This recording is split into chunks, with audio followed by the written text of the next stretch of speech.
Hello, everyone. Welcome back to Plotlines. I'm your host, Connor. Uh, at this channel, we discuss all types of things, but mostly culture, in order to create a Catholic society. And today, it's an important day in the United States, and that day is Election Day. So part of having a society is how our government functions. So that's why we're doing this election special. Now, it's just me for right now. If you're in the chat, feel free to ask me any questions. I will be looking at the data, looking at the polls, and breaking things down. Now, also, if you want to support this channel, please like, share, comment, and subscribe. Join the Discord. Hello, Rosie. So yeah, so like, share, comment, and subscribe. Join the Discord, and be prepared for some fun special guests appearing throughout the stream. I'm not entirely, in some ways, I'm not entirely sure when everyone's going to pop up because there's a lot of chaos surrounding election night. People are voting. People are doing the regular things they would do on Tuesday nights. And, just things are chaotic these days. But anyway, so people will be joining. So my predictions for the election right now for the Senate, I'm thinking it will be 55 Republicans, 45 Democrats. I'm thinking my big shocking one might be Washington State. That seems like the most shocking.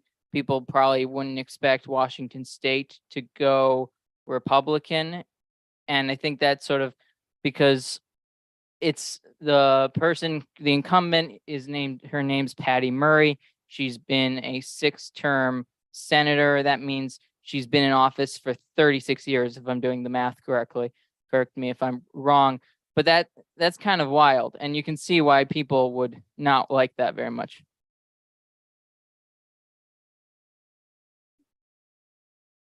I don't know what domino videos are. Oh, okay. Wait, just like, I don't know. Let me know what that is. I don't really know what that is. But anyways, so we're going to have a bunch of different guests coming on. It's going to be a lot of fun. I'm going to be asking them questions about what their opinions on the night is, and, sort of how do their Catholic values, and I'll talk about how my Catholic values also affect my voting, my election night. Now I'm in Illinois, so in some cases voting is almost useless. I saw a joke going around the internet today. Basically, I think Jason from Tradman was sharing this. It's basically, if the elections are rigged, vote to change the people who are running the elections. Okay, well, that won't work, because if it is rigged, I'm not saying elections are rigged, because I think I don't think you should completely take away your belief that you have an opportunity to change things. Otherwise, you've basically given up hope, and nothing will change anyways. Oh, that's yeah. Anyways, so yeah, so that's what's going on now. Let me look at who's already the polls have closed in Vermont.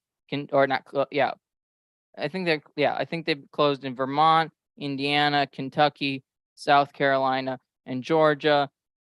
And so basically that means that with 0% reporting, it seems like they've already called the Senate seat in Vermont. They've also already called. Hold on a second.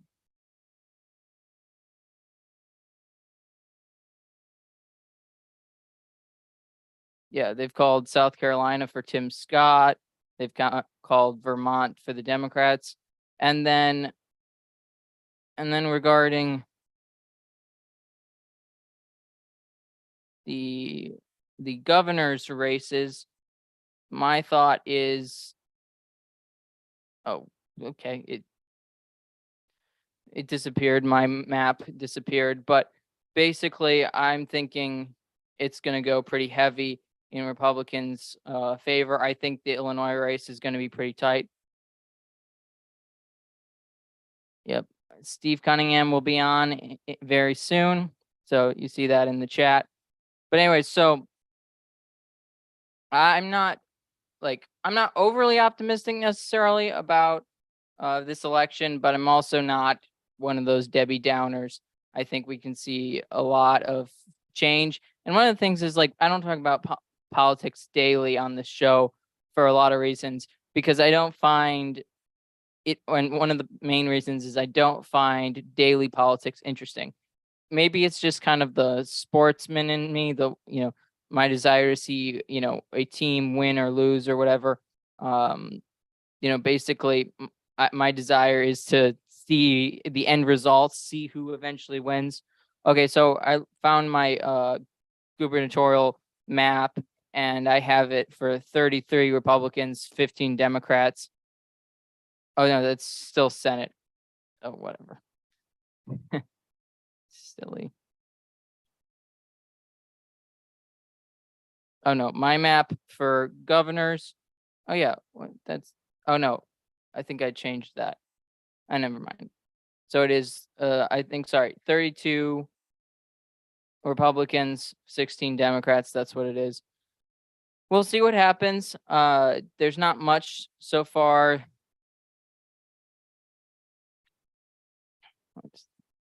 So, Julian, what I'm saying is you might as well think that you could have an effect. You might as well vote because you might as well want to have an effect. I'm not saying it's going to have an effect. I'm just saying it's better than nothing. If you're going to have some element of effect, or think you at least have an effect, you'd rather be happily trying to affect change than completely lose out if you're wrong, because you could always be wrong. It's kind of like Pascal's wager regarding the existence of God and whether or not you should be a Christian. If you're a Christian and you're wrong, nothing's going to happen to you. If you're wrong about not wanting to be, if you don't want to be Christian, or if you don't think God is real or whatever, and you don't follow Christianity and you choose that way, you have you're going to hell. But if you do believe and it's true and Christianity is true, you're going to heaven. So you see how that works.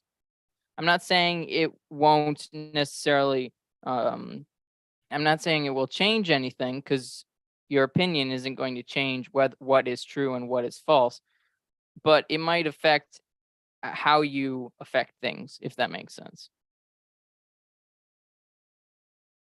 Anyway, so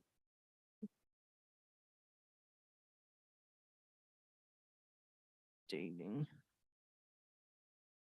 So currently,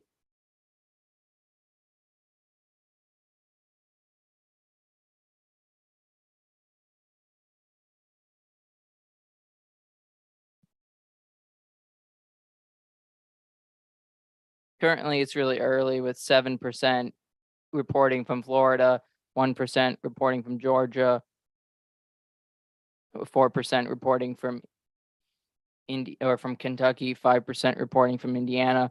We're not really seeing too much happening right now. There's not, it's way too close to call, very, very early right now. So, yeah. So, feel free, again, ask me any questions while we wait for our guests to appear.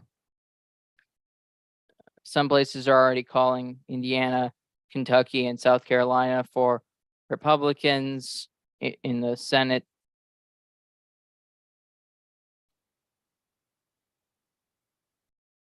Governors, Brian Kemp is doing much better right now.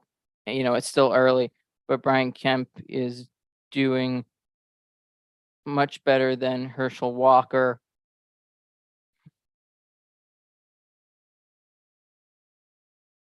By like a percentage point, which makes sense because it was projected that, or it was polled that Kemp was leading by 6 points. So we'll see how close everything gets.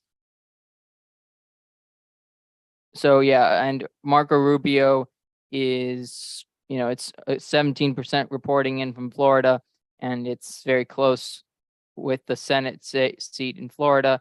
But the governor's race, Ron DeSantis is further out. It looks like mostly, Tallahassee it looks like is a blue district or blue area, and that's reporting in. Miami is also, but Miami is red regarding the governor's race, which is really interesting.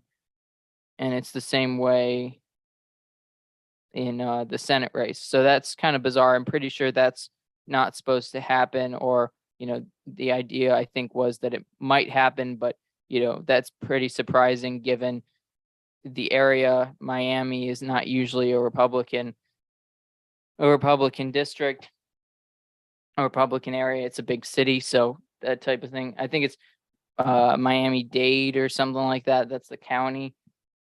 Hold on, I'm just gonna tweet out that I'm live for more people to join.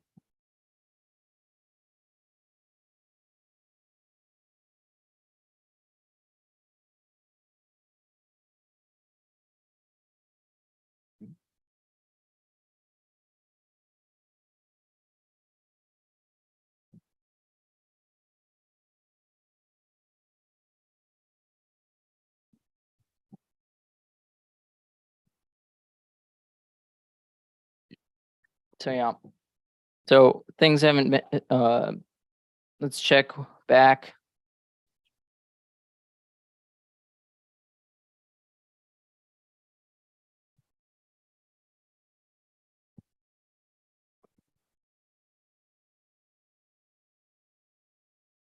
So right now the projection is at this point for just on Google, GOP is up, or not up, sorry. GOP has 30 predicted seats at the moment, and Democrats have 35. So we'll see how that goes. I mean, Republicans have to do much better. There are many more seats that Republican need, or Senate seats that Republicans need to gain. Currently, over in the House results, there are 3 GOP districts called, and none have been called for Democrats.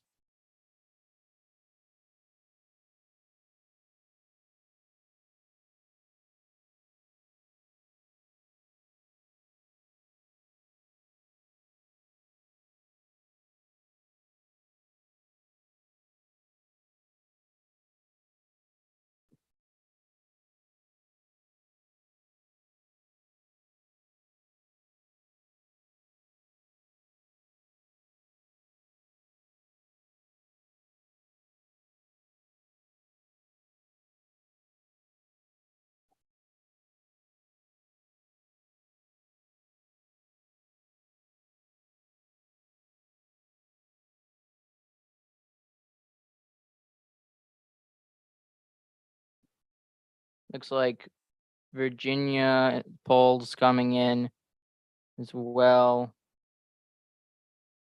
Pennsylvania, Maryland, New York, New Jersey, Massachusetts, Connecticut, Maine, North Carolina, Tennessee, Alabama, Missouri, Illinois, Michigan, and Wisconsin, east of the Mississippi, have not closed their, or have not started counting their, have not counted any of their votes yet. So things haven't closed down there yet. So, but yeah, just so you all know, if, we're going to be going from, we're going to be live roughly until 11 p.m. Central. So just keep that in mind. You guys can always check back.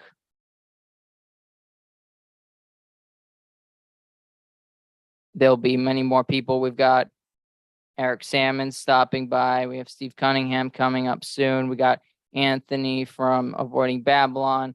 We have Mark from Tradmen. We've got Angela from Integrated with Angela. Erickson. We got Austin Kelly from Christian Channel, and who's also the producer of Knights of the Cross. He's going to be showing up here in a little bit as well. We got Jake Fowler coming up. We got Paleocrat coming up. We got a bunch of people. Yeah. Nathan, good to see you in the comments. Yeah, it's gonna be a long night. Let's see if I survive. That I think that should be the chat's job. Make sure I survive. Make sure I'm awake. Make sure you're asking me questions so just in case, or not just in case, while I wait for other people to show up. People have busy lives.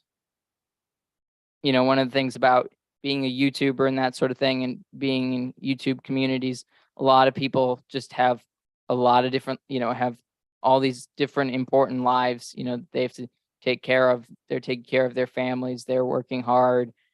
Not everybody is, full-time YouTuber. I'm not a full-time YouTuber, but just so, if that makes sense. I don't have any snacks ready, but I might be able to sneak some once a guest gets in to save me. Once a guest saves me, but I should be fine. Food is not that important to me. I don't know if it's. I'm not a sanguine person, and I know sanguines, need or desire their food. They're all about their food. So I'm not like that. I can go without food for a while. When I was on that trip to the Blessed Carl Symposium, I didn't always eat that much. Whenever I'm moving around, whenever I'm doing something kind of stressful or, something exciting, it's really hard for me to sit down and really, to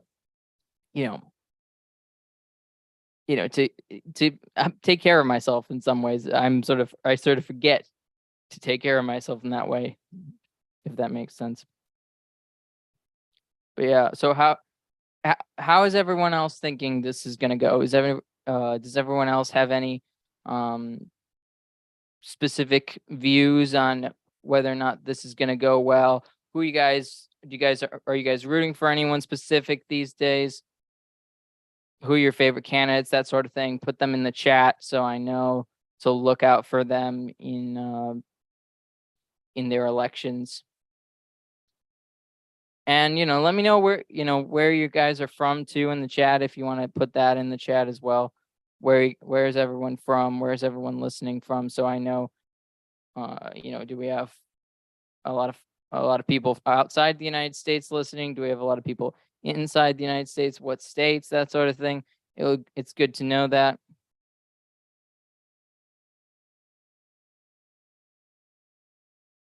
But yeah. Which guest are you most looking forward to? I guess that's also something, if you guys put that in the chat, that'd be great.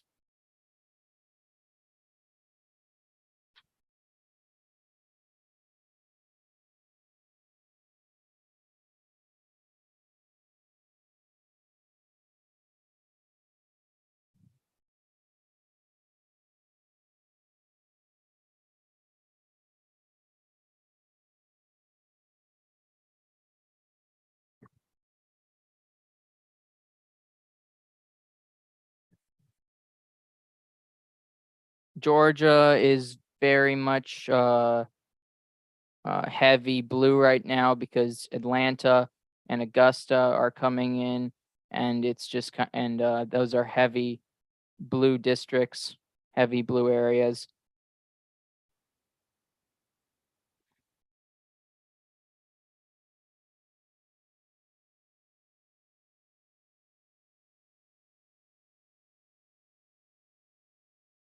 So in a way, it's looking kind of in some ways like it's a dominated situation for the Democrats. I think that if we get the cities coming in, right away, we'll be seeing a lot more Democrats leading in the beginning, and then things will slowly come back to the point where it will be more competitive.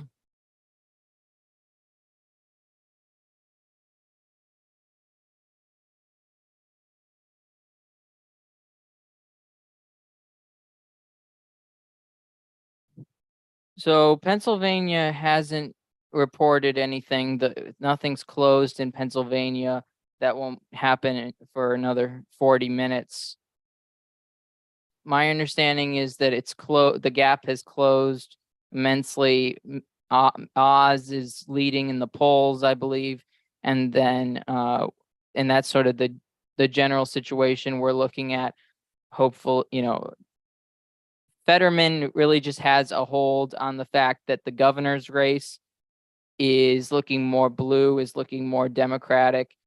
People like Shapiro is the guy running for governor, or is the incumbent. When you have an incumbent, especially, and I'm pretty sure he's an incumbent, it's much harder to get rid of an incumbent.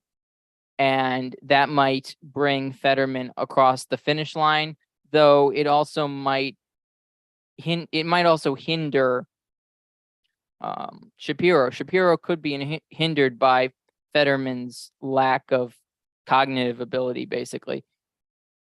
I could see that happening. I'm not really sure. Nothing has been confirmed yet. Looking at the numbers, there are no numbers right now. Let me see what the last.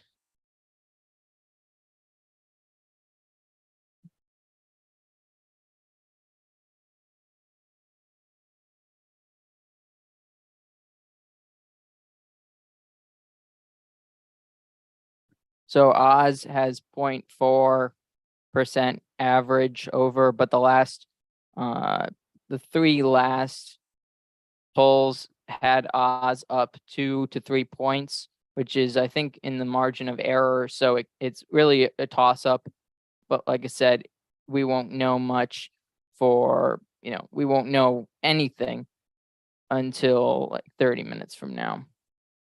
Now, if you're watching, again, like, share, comment, and subscribe.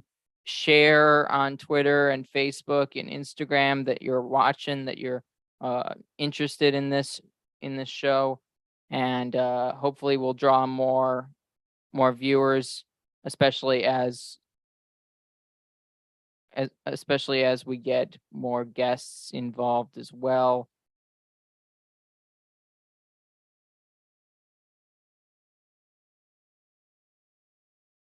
Good night, Nathan. Thanks for checking in from the UK.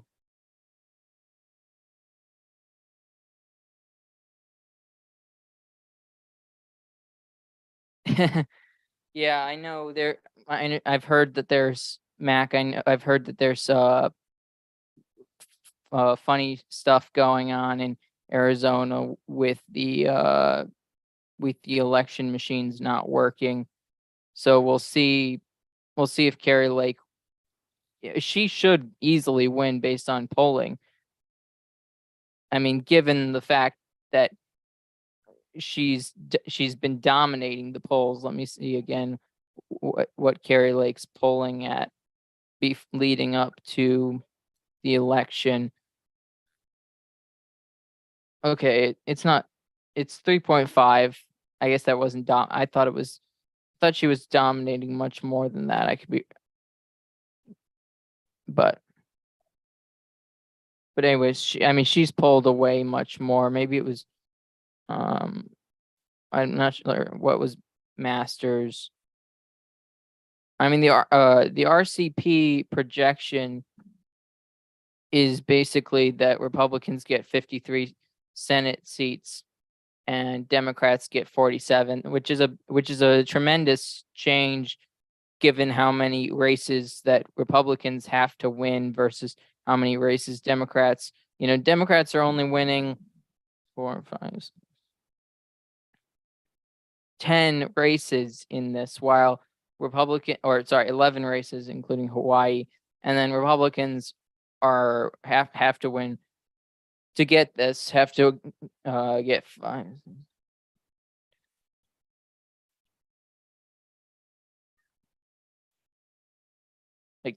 21 or 22 wins ish. Conflict of interest meaning the people who polling or the people oh, Angela. Sorry. You can hear me licking my lips. What? So sorry. I'm drinking a margarita. Well, you're And I live, had, remember that. Sorry. Well, I wasn't sure if I was on or not. I was just listening to you. I'm not used to using Zoom for live, so I'm not used to this format.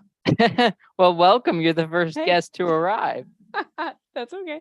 How are things going? I haven't even had a chance to really like dive into the results. So I was kind of listening to you to sort of figure out where we're at. Today has just been like nuts. I had a sick kid throwing up this morning, and so my whole day has been like lost, and I haven't listened to any commentary at all on the elections. I just got back from voting, so I have no idea what's going on. Yeah, so I was saying there's I've just seen on Twitter, I don't know, how Okay. true this stuff is just that there's polling polling places are in Republican counties in Arizona are having trouble counting votes. What is going on with Arizona? Yeah, Seriously. that's why Mac is like, if Carrie Lake loses, it's rigged. That's what sure. Mac's saying. Yeah, I totally agree with that. Yeah, and I was saying earlier, one of Julian was asking just why vote if you're worried that that it's rigged. And I was kind of saying that it's similar to Pascal's wager. You may be wrong either what you decide, but you might as well choose the situation to believe in the situation that you can at least affect or you can be most right in. So you might as well vote. And if the only reason that's keeping you from voting is you believe it's rigged, you should really vote because if you're wrong that it's rigged, then you're just losing your voice. You're not able to affect change at all. Right. So also you got your glasses, you got your lighting. Are you paleocrat? No. Is this You did help me figure out some of the lighting though. Oh, great. I it's funny. So I'm pretty sure my kids woke up. Can you guys stop banging on the doors? This is real life. I can hear you. Stop it. I know. No, it's not. Stop. Sorry. I'm gonna have to run and grab the baby because they woke her up, and my husband is in the shower. All good. I'll just. Oh my gosh, I'm gonna lose it on them. They're gonna break down the door, so I'll be right back. Yep. Awesome. Thanks, Connor. This is Catholic YouTube for you. The kids in the background. I mean, what's better than that, to be honest? I mean, why would you want anything else? I mean, that's what you come here for, right? You come here for all the family stuff and all the great guests, and Angela's awesome, and it's amazing that she's doing what she's doing.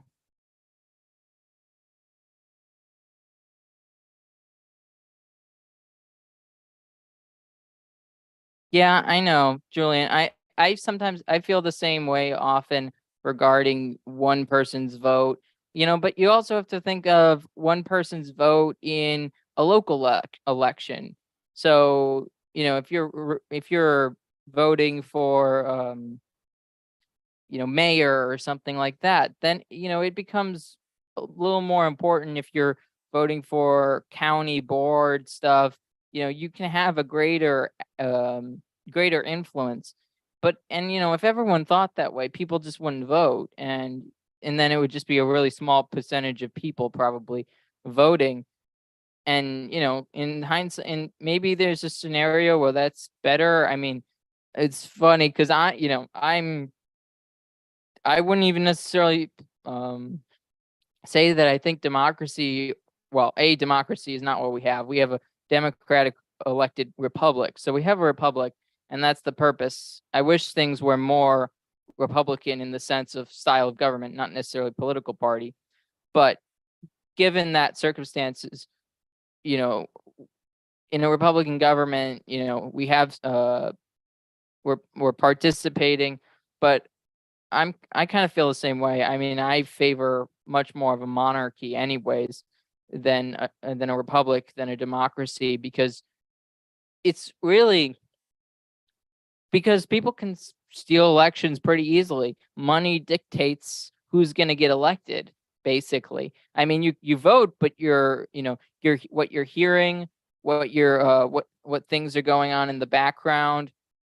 It's really easy to control what people are thinking about and how they're reacting to the situation. So in some ways, it's just corporations and other media personalities, not really me, because I don't have that big of a group. Yeah, exactly. Julian, Royalist. Julian, are you an American? I mean, you said, I think you are an American. I'm curious, what region of the country are you from? You don't have to say state or whatever, but if you want to, it'd be great to know, if you're in Arizona or another close race or anything like that. I hope everyone's been praying for their country, that we can get good officials, that sort of thing.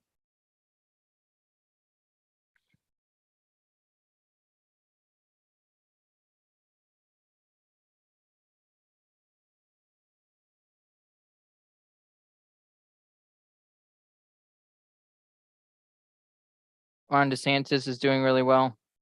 Okay. Oh, okay. Julian, you're in PA. Okay, so I'm guessing, did you see the Fetterman debate? Did you see the Mehmet Oz Fetterman debate? And it's kind of frustrating because, hey, Austin. Wait, did you go away? Austin, Hey, how's it Connor. going? Hey, I'm doing well. Thank you for inviting me to the live stream. Yeah, we're on live, just so you know. But yeah, so welcome. So for all my listeners and viewers, this is Austin Kelly. He is from the Christian channel. He is the executive producer on an upcoming TV show called Knights of the Cross. And this Thursday there's going to be an episode of Plotlines where I just interview him and we talk about the upcoming show, how we can support him, because the Knights of the Cross is looking to be a really awesome show, very Catholic, and really the kind of media we need, the kind of media that we really don't deserve, based on how how we're doing as a country, as well as he's here to also give us a little commentary too on the election and stuff like that. So welcome, Austin. Thank you so much, Connor. It's been an honor to join the live stream. Yeah, just do you want to give I mean, I gave you a little bit of an introduction, but do you want to expand on that a little bit? Sure. My name is Austin Kelly. I'm the executive producer over on the christianchannel.com. At christianchannel.com, we are a Netflix alternative to Christian content. We specifically focus on feel-good movies. Like we have a new movie coming out this winter. Well, it's a classic, but it's a timeless classic. It's The Bells of St. Mary. So that will be, that will be streaming on the Christian channel. We're really excited to make that announcement. We have hundreds and thousands of content you could view. We have a wonderful selection of saint movies, but one project that we're super proud of producing, and it's, the origin stories of the Christian channel have to be a little political, but because of today's election, but, we made a new TV show called Knights of the Cross, and you can visit at knightsofthecross.com. That is a TV series about the Crusades. Our head writer is J. Stephen Roberts from the Real Crusades History YouTube channel. He's a devout Catholic, and we sought out on a crusade to make a Catholic pilot of the TV series. And I'm excited to come on today's live stream about the big, hopefully, red wave that's coming that everyone's talking about. But I'm just excited to be here and to promote a new Catholic alternative, Christian alternative to the Crusades, and actually make a TV show accurately portraying the Crusades. So I'm very excited about it. I'm looking forward to seeing the podcast on Thursday on this YouTube channel. And you could click subscribe to this channel and watch the full episode on Thursday. Awesome, Austin. So Angela, did you get that? This is Austin Kelly from the Christian channel. Have you heard hi. of the Christian channel? I haven't. I'm so sorry. I feel That- like I'm already inundated right now. It's the best. I'm trying my best to keep up. Well, with what? With what specifically? Just the show or Well, there's just life so much. or Well, what? life. I mean, I have 5 kids, so there's that, and we homeschool. But then trying to keep up with everybody's shows, it's like there's so much great yeah. content out there. You know what I mean? There's so Yeah, I much know, great and content. so many different Catholic creators these days as well. Yeah, thank God. You know, it's Yeah. awesome. It's great that those voices are growing. Let me I give wonder if you can see a quick Veronica at all. update. Oh, honey, don't play with my keyboard. Can't see. I'm just checking. Okay, so just an update. Indiana's looks like it's going pretty Republican for Senate. That I don't think is very surprising, at least right now.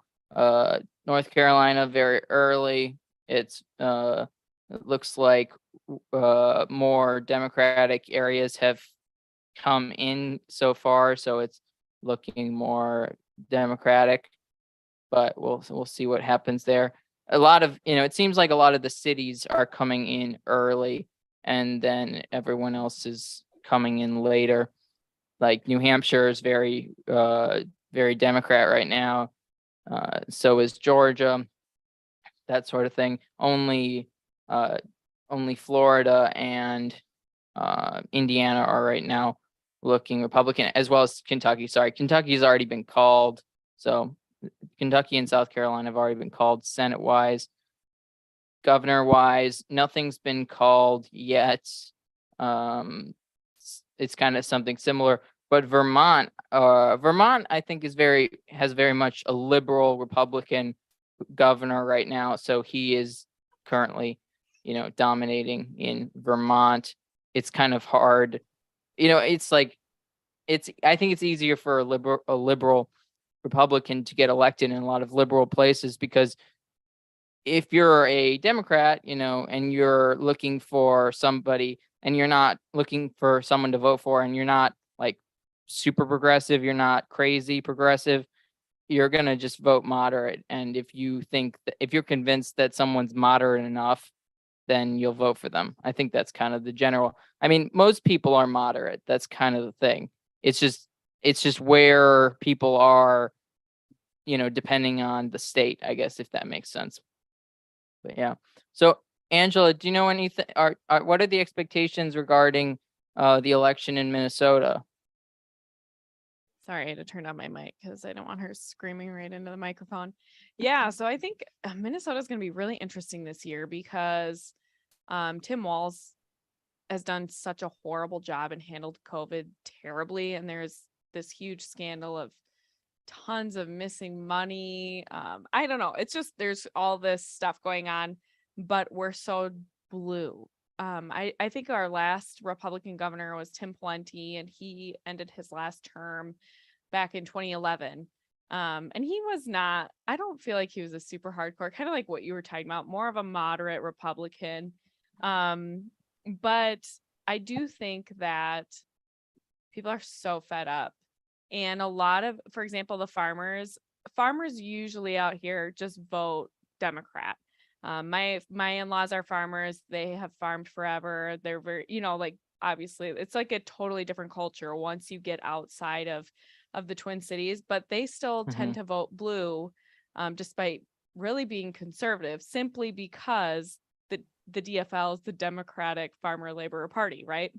Oh, okay. And so here they just tend to vote blue, but my father-in-law and a lot of other farmers are so fed up with how things have gone the last couple of years that they don't think they're ever going to vote blue ever again. And if you Wow. drive just outside of the Twin Cities, headed west, for example, just even a little ways, I don't think I've seen a single sign for Tim Walz. Like not a single one, but there are tons of stuff everywhere supporting Scott Jensen and Matt Burke. And Dr. Scott Jensen kind of made a name for himself over the last couple of years for speaking out against the COVID propaganda and lockdowns, and speaking out against the mandates, and getting attacked by the medical board over and over and over again for speaking up. So, and then Matt Burke, you might know, he's a former Vikings player and NFLer who won the Super Bowl. And Okay. he's Yeah, I've very heard the big- name. Yeah, he's super Catholic, has helped start Catholic schools, has been really involved in that kind of thing. He's very much kind of a staple here in Catholic Minnesota world. And he is his running mate. And so it's nice to have somebody who's very, very Catholic. Even though Scott Jensen has talked out of both sides of his mouth on the abortion issue. I Yeah. think at least he would be a great, lieutenant governor for Dr. Scott Jensen. So Yeah, I'm that hopeful. actually sounds exactly like a couple years ago in Illinois. Governor Ronner won Illinois is a pretty blue state, and ran and talked outside both sides of his mouth. I mean, he said that he was going to I think he said he wasn't going to make any big decisions on any social issues, like he wasn't going to push the stuff, and then he ended up just doing what his wife wanted him to do regarding social issues. And Oh, he boy. had I think a Catholic conservative lieutenant governor too. So it Okay. kind of sounds very, very similar. That doesn't mean that that's exactly what's going to happen in Minnesota, but it also, looking at the polling in Minnesota, at this point, it's sort of 4.3%. This is not today's data, but Mhm. prior data, and it hasn't actually been pulled since October. So there's nothing new since November started. So we don't really know anything, how things have changed in the last week or so. No, I do But think some of the polling has really indicated a shift towards the red. it has, Um, yes, that it's much closer, because I'm pretty sure Minnesota was a uh much more blue Oh, yes, place very, very prior. blue. It's very liberal, and it's so interesting. Like last night, I had an opportunity to talk to Matt Burke. I went to this rally, in actually not too far from where I live. There's this huge rally. It was like in this barn that's used as an event center, and there were like 1,000 people there. It was wall to wall. You couldn't move pretty much. It was incredible. But even he sort of, even with the abortion issue, it's kind of frustrating because it's kind of somewhat in our constitution to have legalized abortion. Like Minnesota is a really hard state for that stuff. And so the GOP really missed the boat, I think. They sort of let Scott Jensen talk out of both sides of his mouth. And I never understand why people do that on the Republican side, because Yeah, they're never going to gain more Democrat voters that way. Like they're that's just for sure. not. It just so, but you do risk losing Republican voters. And Yeah, so instead of letting Scott Jensen talk out of both sides of his mouth on that issue, what they should have done is looked at the Democratic Party and said, do you see how crazy these people are? Like how extreme they are in their views? Like, why didn't they do that? Instead, they played defense when they should have been playing offense. And so I think that's actually a big concern that I have in terms of whether or not that's going to hurt them in the election, was that they chose to play defense instead of offense on that issue, because that was a huge opportunity to sort of redirect and call attention to how crazy extreme this administration is in our state, and just our general policy. We have legalized abortion through all 9 months of pregnancy, and just this past Yikes. year, our attorney general just a few months ago dialed back every single pro-life law that we had on the books, except for our reporting laws, which are some of the best in the state, and our fetal disposal laws. So aborted children have to be given a dignified burial. But other than that, it's free reign. Like, and people don't understand that. So they missed a really big opportunity, and I'm worried that might hurt them in this election. Yeah, it's quite sort of comical, in my opinion, like dark humor. that like there are laws about burying, unborn yeah. children, Mhm. respectfully, yet you can murder them. But you can, It's like, yeah, exactly. it's like respectfully murder. I will respectfully Mhm. murder these children. That is Yeah. basically what they're saying by these laws. It's kind of like how isn't it, if you kill a pregnant mother, it's Double you're charged homicide. with double homicide. Yeah. Mhm. So it's Or a mother complete can be charged whack. for doing drugs and endangering her child if she's pregnant. In a Yeah, lot of interesting. states. And yeah, exactly, right? So yeah, there's a lot of discrepancies there. It is like, how do they live with this constant cognitive dissonance? I don't know. That wantedness component of a child seems to make quite a bit of difference. So yeah, it's really unfortunate that this is where we are here in 2022, but hopefully we'll go red. Yeah. So Austin, regarding sort of the one of the points of the Christian channel, and especially the creation of the Knights of the Cross, it seems to me that it just really fills in the gap that where we can have sort of in somewhat I guess safe isn't the right word, but media that really is imbued with our values. Is that would that be a good way of describing it? Absolutely. I think what Angela was talking about earlier, and that's why I was more than happy to come on, Connor, was the pro-life issue. That's actually one of our next projects at the Christian Channel. Is we just flew in from Dallas and we came back from a pro-life conference where Abby Johnson was speaking, and many other pro-life leaders in the Catholic world that I got to meet over at EWTN as well. So I think, regardless of government, we need to be a little bit more compassionate and persuade the public to choose life. I think my wife's in the pro-life movement. I'm in the pro-life movement.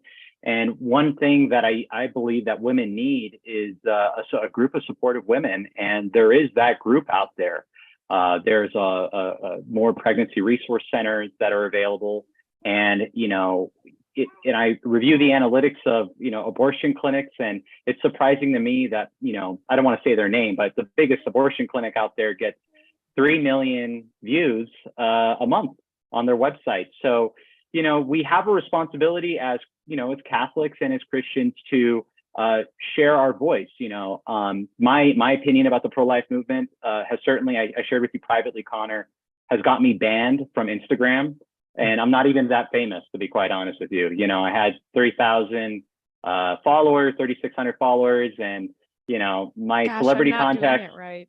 I'm not doing it right. I've Yeah, been an activist for Angela, over a decade and how I've are never you been not banned. banned? I know. If I talk bad about yoga though, that that gets people real upset. Well, but that I don't think would get you banned. I Like, know. I get, It's but could it be hate speech against Hindus? I mean, it could be. Yeah. But there aren't enough Hindus in America, No. probably. So So I'm almost now I piqued my curiosity. I mean, were you just sharing graphic images or using harsh language and talking about this issue? Really, just the rosary. I post a lot of pictures of praying the That is rosary. a weapon. Oh, it is a weapon. Radicalized. As Padre Pio once said, right behind you, Yeah. give me my weapon. Yeah, I just prayed outside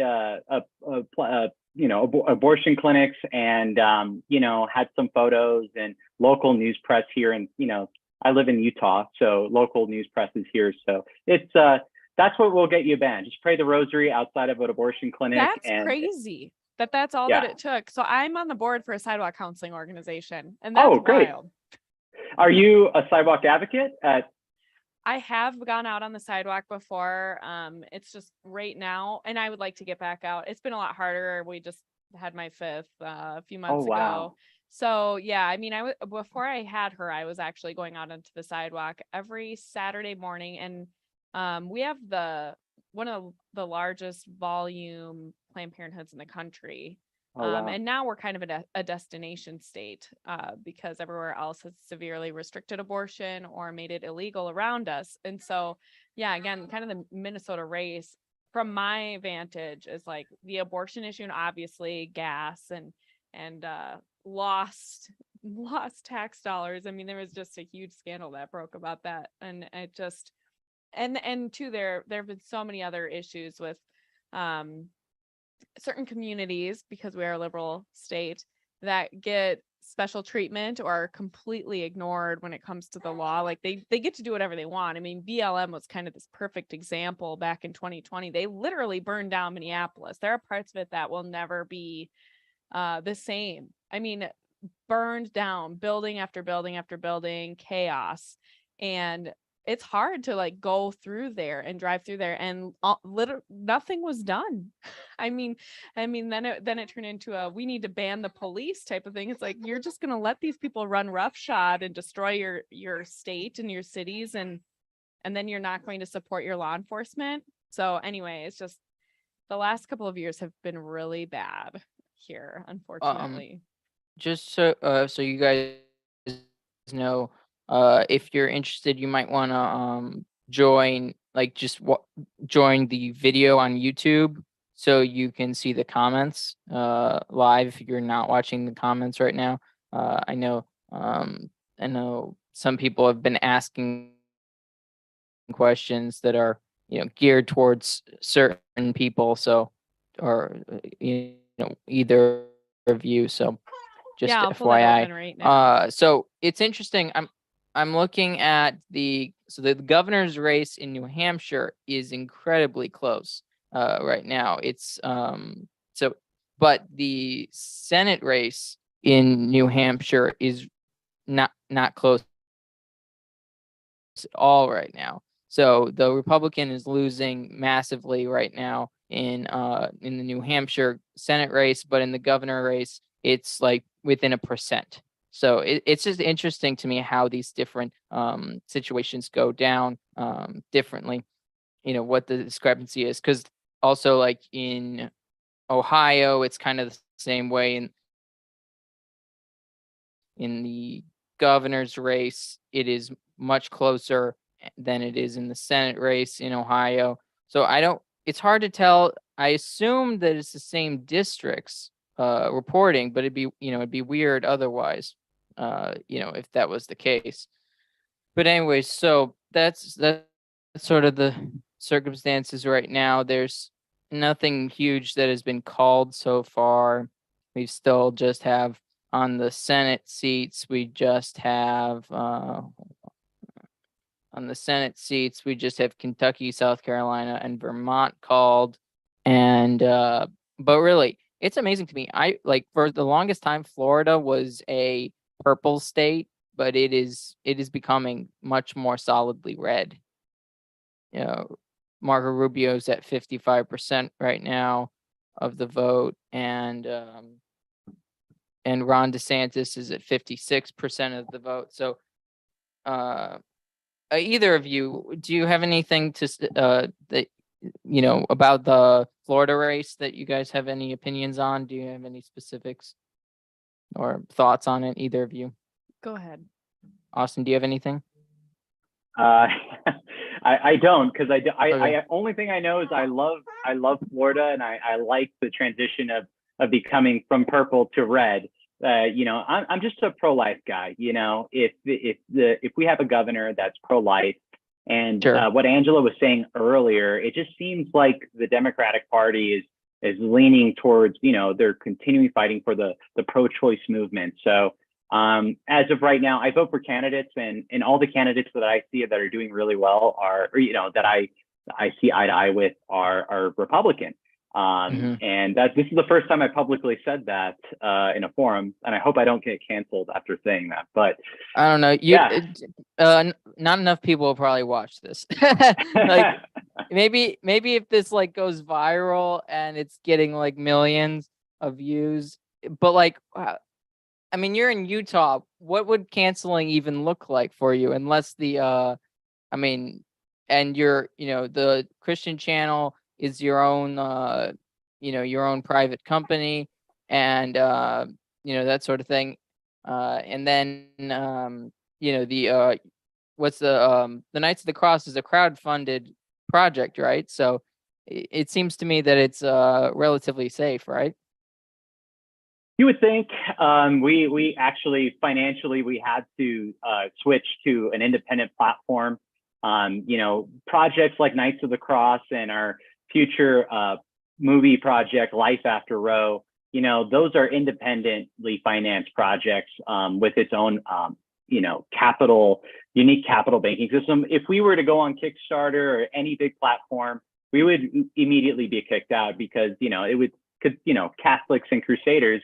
It's hard to promote a project that is so on spot with history, but we believe our projects. We hire some of the best writers. We put a lot of our time and energy into these movies, and I think what makes new Catholic creators so different, and I'm a big fan of Cameron O'Hearn's Mass of the Ages, is they actually are really good quality projects, and it's really I'm really excited to showcase our new TV series Knights of the Cross.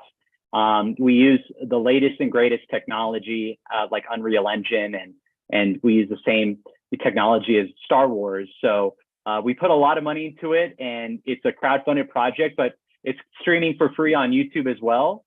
Same thing as Cameron O'Hearn's Mass of the Ages. So hopefully your audience and millions of other Catholics who get to watch it for free feel inspired and to come join us on the movie set. So we really rely on the charity and donors of the audience listening to this. So I don't know if that answered your question, but the only oh, okay. Well, as far as distribution, we talk. I recommend your whole audience to check out that podcast on Thursday. Yeah, we could talk about film we'll go more film in depth. distribution.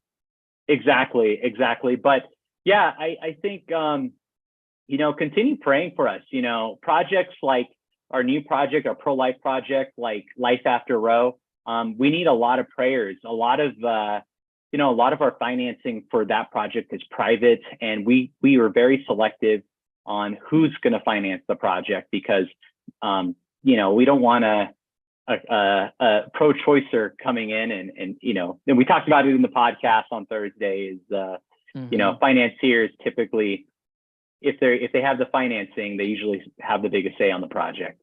Yeah. So will you give a description, sort of just what the storyline, what like a synopsis of the story, just so people know what they'd be looking for, what they're supporting, if they if they give money or support or watch just the Knights of the Cross? Yeah, so Knights of the Cross takes place in the Third Crusade with King Richard the Lionheart.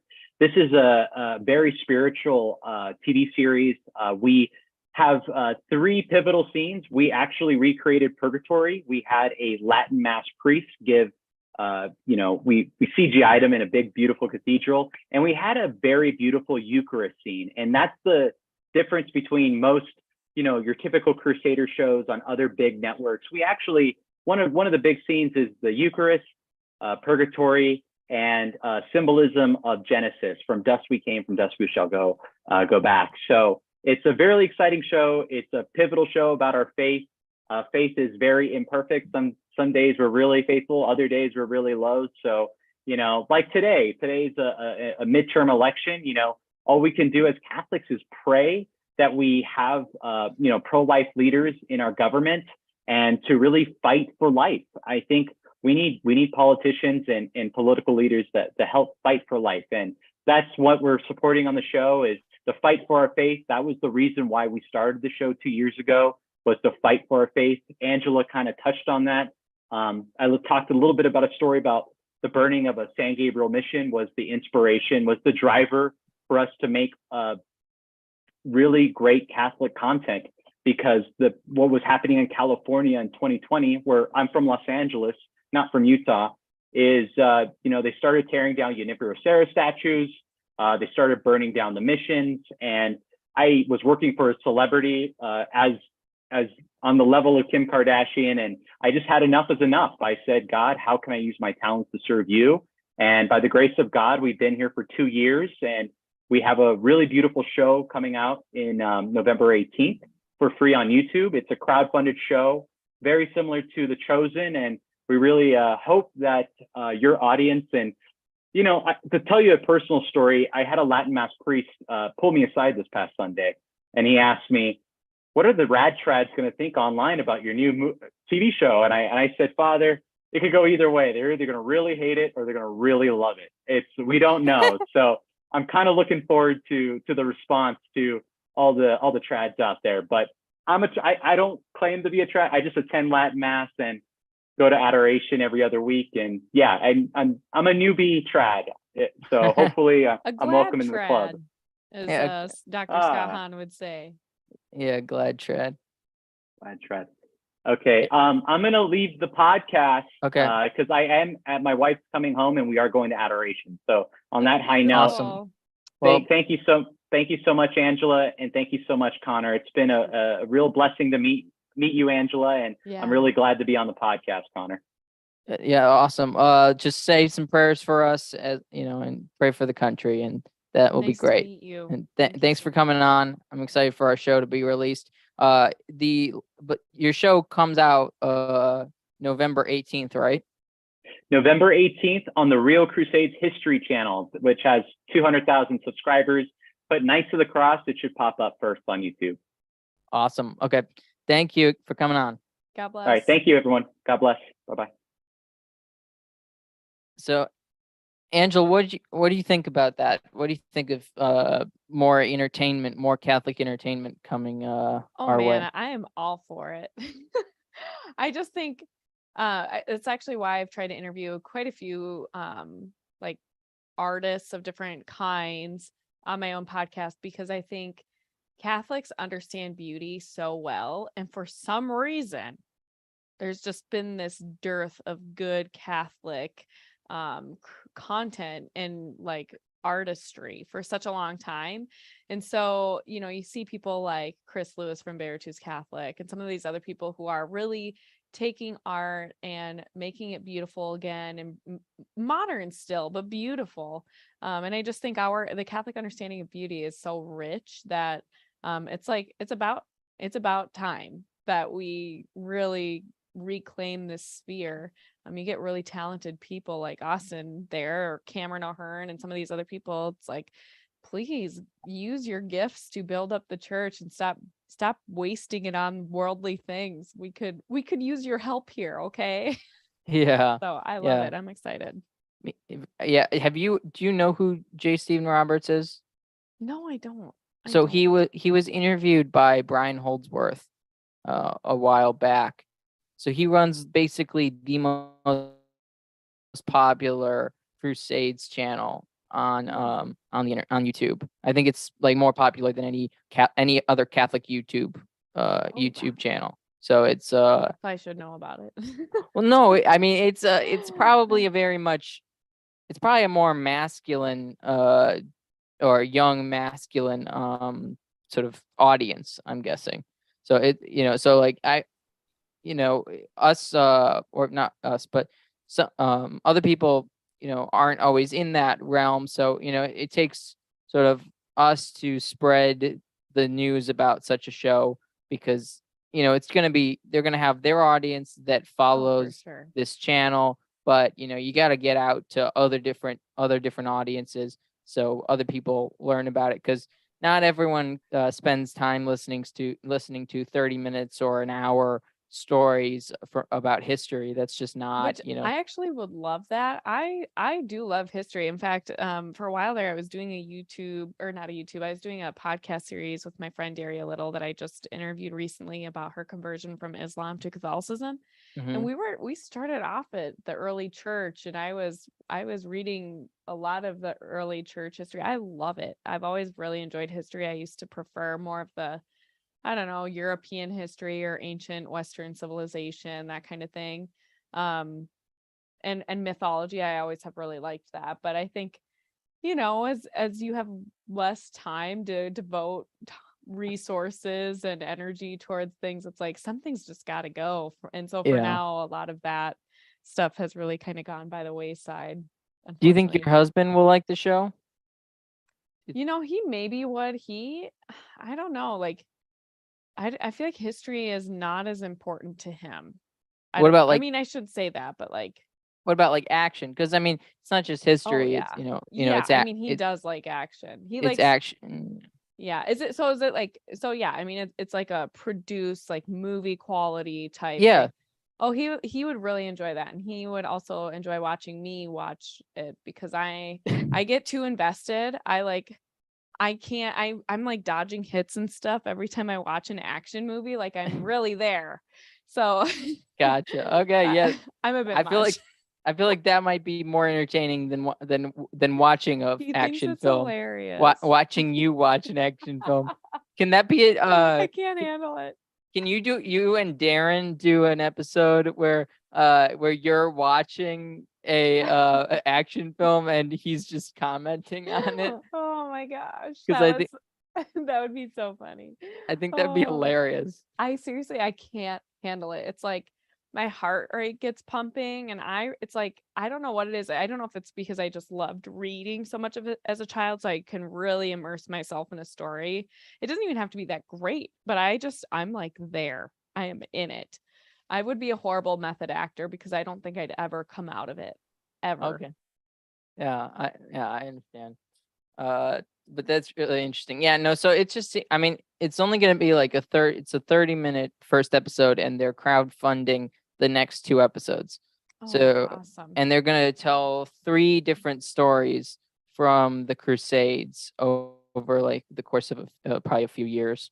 And I mean, if we as a community come out and support them and support them monetarily too, we can get more shows, more movies, more of that sort Yeah. of stuff. And we desperately need good Catholic content. And Yeah, we it do. may be Catholic, but it probably feel like won't feel like those generic Christian movies kind of thing. It's not gonna Yeah, like no feel more God is not dead type things. Like yeah, it exactly. was so cringy. Just don't stop it.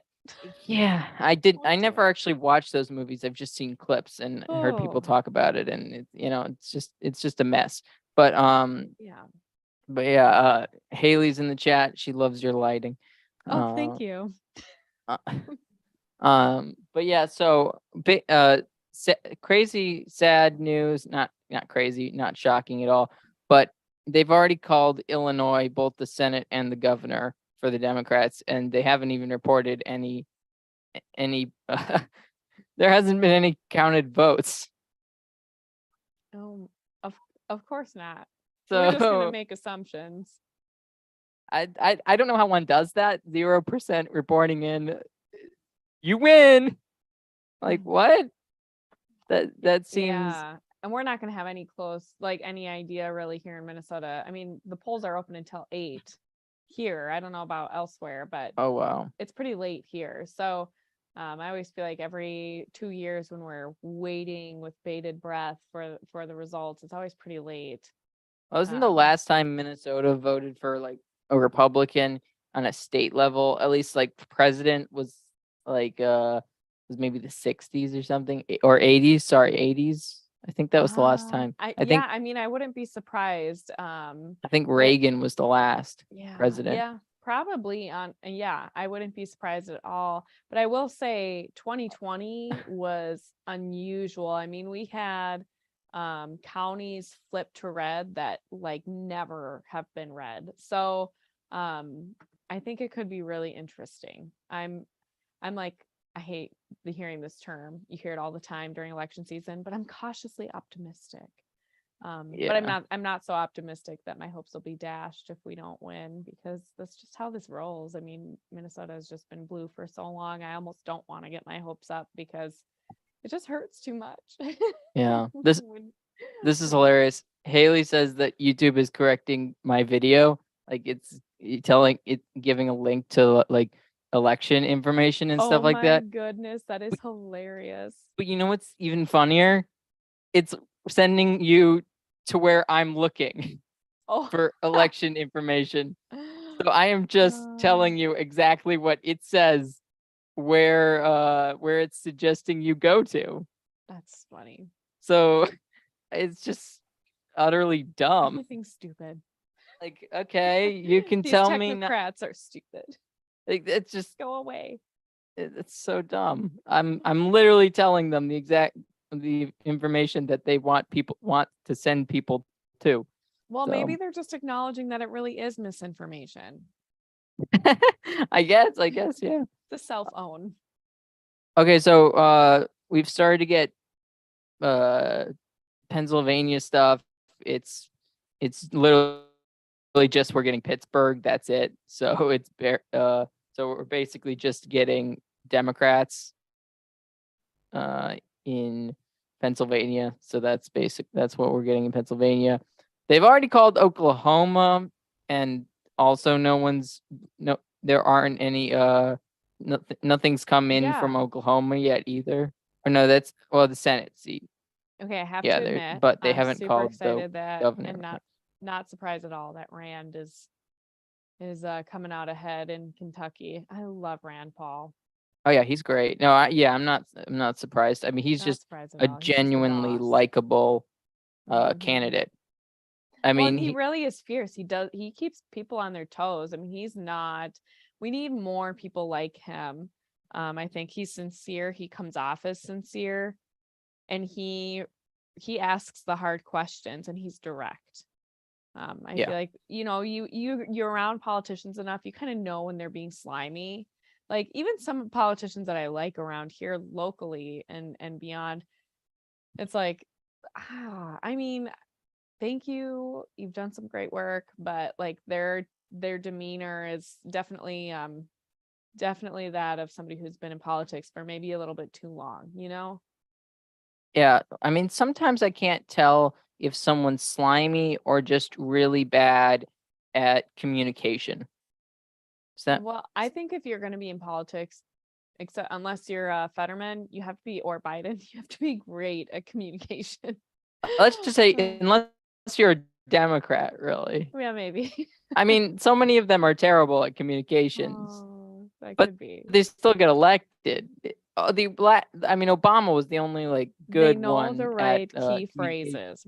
Yeah, exactly. If you know, You're a if you, racist. They're like, if you "Sweet." know the right rich people, Yeah. if Yeah. When if you George know the Soros right is your donors, BFF, you will get elected. exactly. And also they only run for things that they're gonna win, basically. Yeah. I mean, I think there was a lot of, like, in Illinois, they changed the districts and stuff. And, you need to know the right people to be put into a district that you'll win at, Mhm. basically. So some people got sort of screwed out of elections. Even Democrats got screwed out of good election seats that they had previously because they weren't the favorite of everyone else. Yeah, even in our state, they like redid all of the district zoning, and there were people on the ballot this just today that won 2 years ago and would normally have a 4-year seat, but had to rerun because of them drawing out the district map. So yeah, it's really interesting how that works. Texas has opened up. Kansas has opened up. So I didn't know. I mean, we'll get on this probably more with Mark, and Luis will be showing up later. So we got some Texasites. If that's no, it's Texans. Lol. We got some Texans coming up to talk about it. But I did not know Greg Abbott was a Catholic, which is kind of interesting. Yeah, I didn't know that either. Yeah. So, I mean, it's slightly odd because Ted Cruz is a Protestant, but he's Latino, so Yeah. it's kind of funny.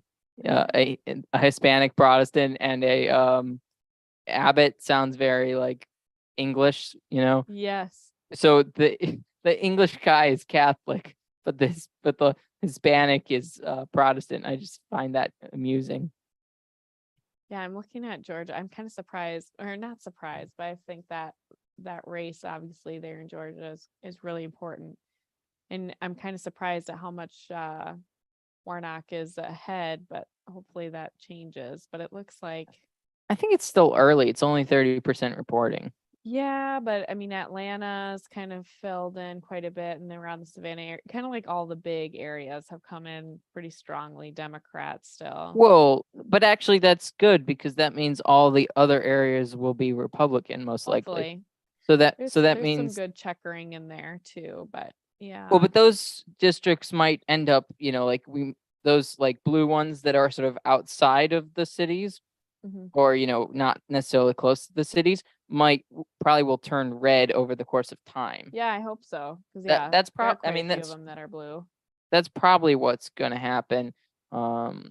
Just given sort of I mean, it seems like cities are much better at counting their votes faster. I find that real interesting. I know, right? Even though they're the I ones heard they saying might that, need a few more days.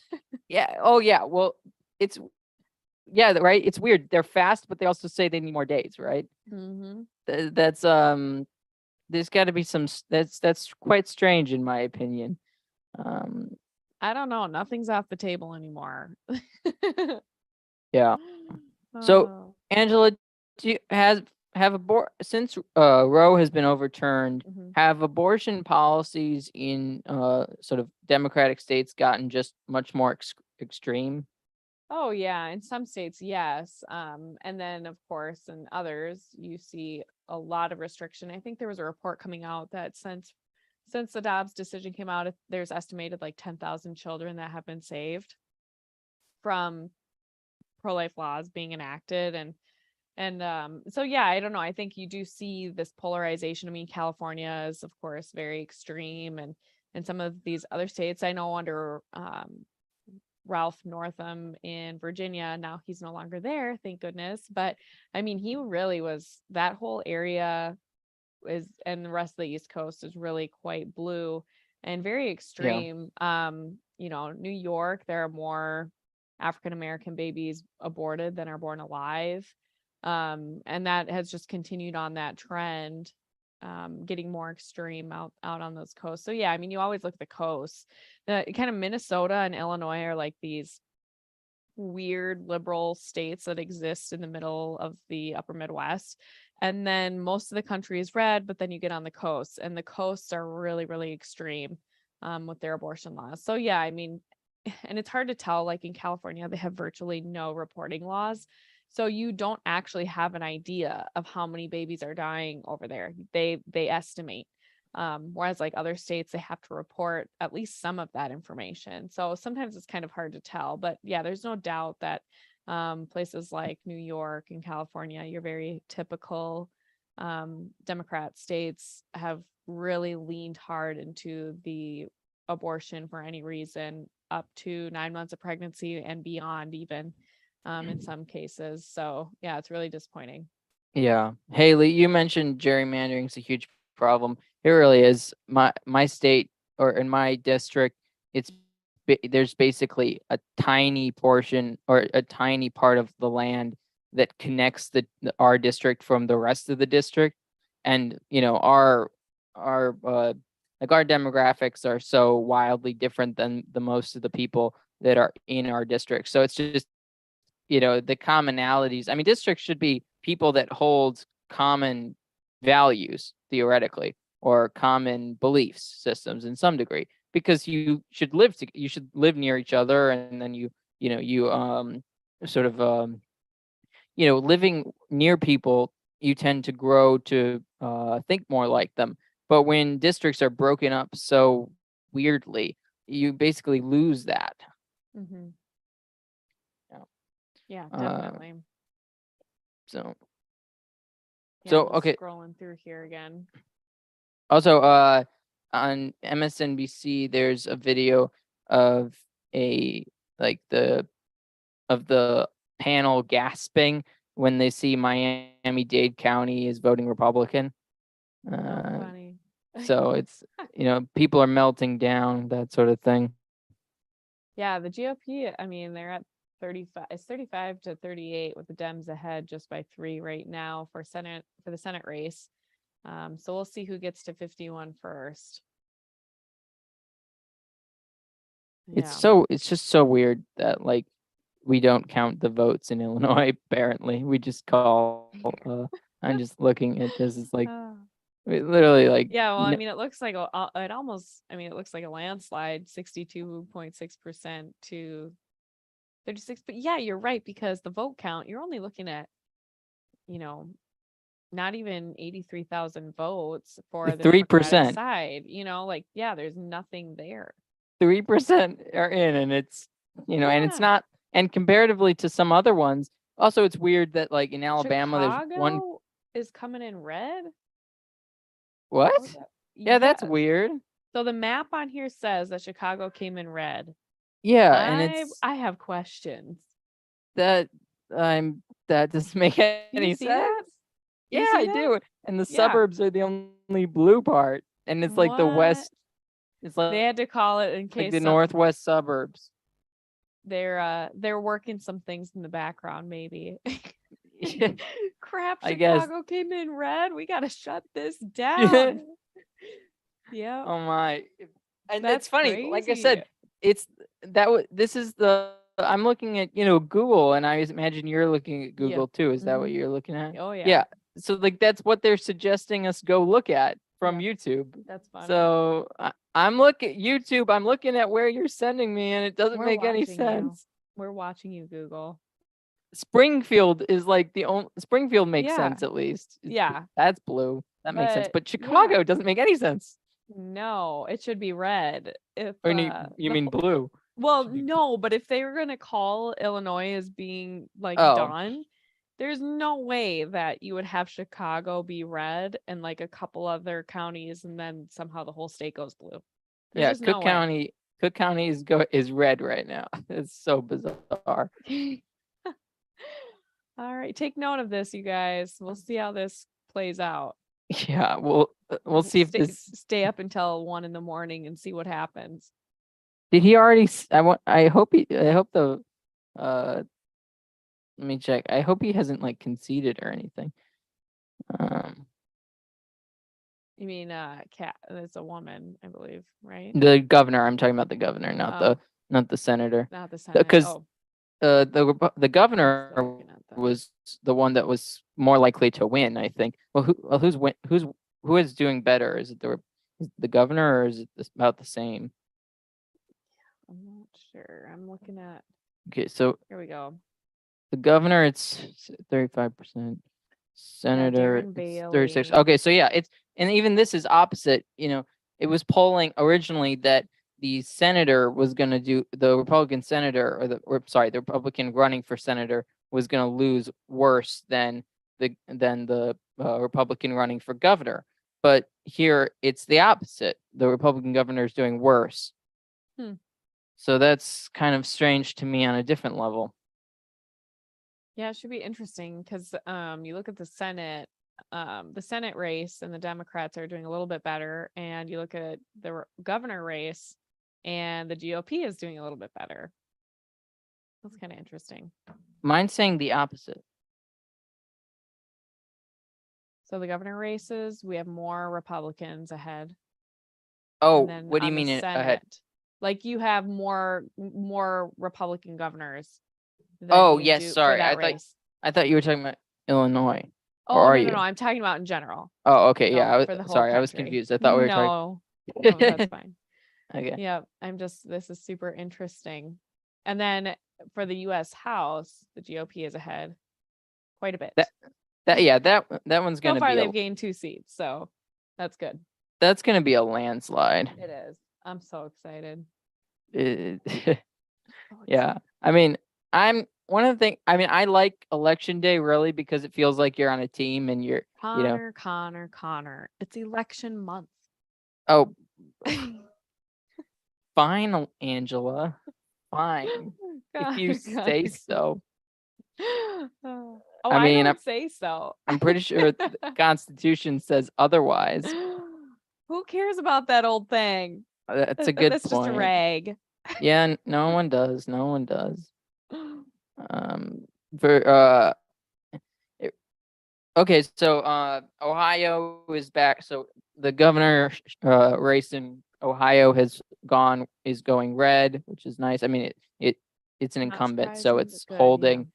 But while the the Senate race is still blue right now, still showing blue. These North Carolina is also blue right now. Well, Georgia's about the same. I feel like yeah, maybe the Senate race could go red though. So I don't know why I feel that way. I think because I just like I've heard good things about JD Vance. I'd like to Yeah. see him win over there in Ohio. I mean, also like Abbott's losing right now in Texas too. So, but also like Maine right now is going for Republicans in the governor's race. New Hampshire is. So is Vermont. So is Connecticut.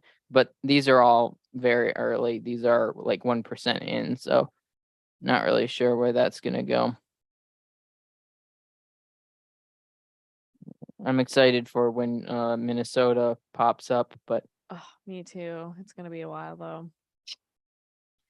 If you are in Minnesota and you have not yet voted, get your butt to your precinct and vote. oh yeah, you can still You have vote 30 there. minutes. Yep, you have 30 minutes. Get on it. I wonder if we'll see Anthony tonight. I know he was stuck in line. Yeah.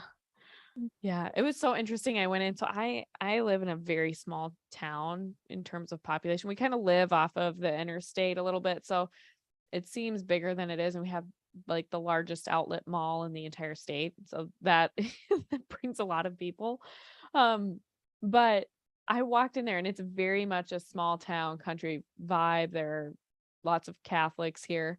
And I walked in and the first thing I see is two girls, one with blue hair, bright blue hair, and a mask on, and the other one like the shaved head and a mask on, and like, Yikes. oh, I was like, are you kidding me?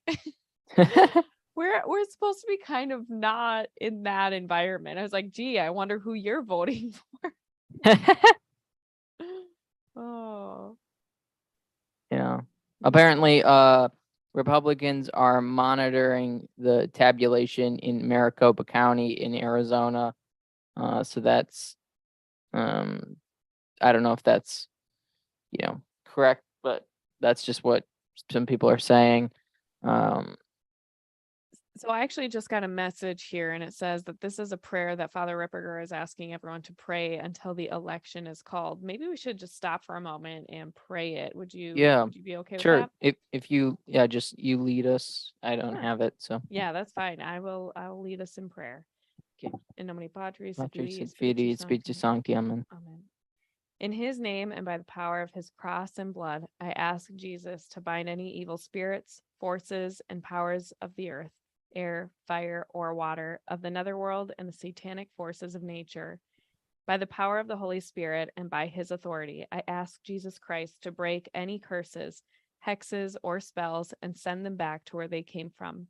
If it be his holy will, I beseech thee, Lord Jesus, to protect us by pouring thy precious blood on us, my family, friends, and associates, which thou hast shed for us, and I ask thee to command that any departing spirits leave quietly, without disturbance, and go straight to thy cross to dispose of as thou seest fit. I ask thee to bind any demonic interaction, interplay, and communications. I place the United States of America under the protection of the blood of Jesus Christ, which he shed for us. Amen. Amen. In Patris et Filii et Spiritus Sancti. Amen. You don't get that on every election show, do you? No. That's why you should follow your favorite Catholic, Connor Hughes. Oh, well, I mean, but if anything, you brought that here. So follow Integrated with Angela Erickson, if anything. Well, I'm not the one doing an election show tonight, am I? That's true. Oh, it was funny. I reached out to Rick Barrett to see if he wanted to join, but he's doing his thing with the Crusade channel. Oh, So sweet. I so forgot that he does that. he was like, "We're in competition." Oh. And I'm like, "Oh," and I'm like, Sorry. "Yeah, well, yeah, I don't know whose is better, but we'll let the audience decide that." But yeah, so let me check any updates. So U.S. Senate. Yeah, it's even getting closer in Illinois. Like the votes are getting closer, and it's and they've still called it. Let's see. Okay, Chicago's still red. Isn't that just wild? I cannot believe it. Doesn't make any sense. Okay, but here's what's really odd. Well, I guess one of them, all of Illinois is blue right now in the House, though. That makes So sense? maybe that's why. No, but does that make any sense? No, I don't know. Most Like, people would vote down. Because the line. Chicago's has already been called, so you can't even, and I can't even see how many people have voted in that. So they called it, but it's probably technically red. Does that make sense? Like most of red Illinois hasn't voted or hasn't been counted yet. But even though Chicago is red, and they still called it. So I know, that's so weird. It does not make any sense. It does not. But that's our situation these days, right? Nothing makes sense. Nothing makes sense, and everything is stupid. Everything is so stupid. That's how I feel. Okay. If I could sum up life in 2022, it would be nothing makes sense, but everything is stupid. Exactly. So, and it's really irking me right now in Pennsylvania. John Fetterman has 82% of the vote so far. No freaking way. That's not possible. It's just not possible. The guy, I can't. I mean, this poor guy, kind of. I mean, he should have stepped down, but Yeah, I mean, he's slower, but I wouldn't say he's like lost his marbles completely. Like he knows that he's not capable of being a senator. Knows, like, I mean, Mark. the guy is still recovering from a stroke. So Mark's here. Hey. What's going on, everybody? Everything's going wild right now. Chicago is red, but Illinois is blue. Yeah.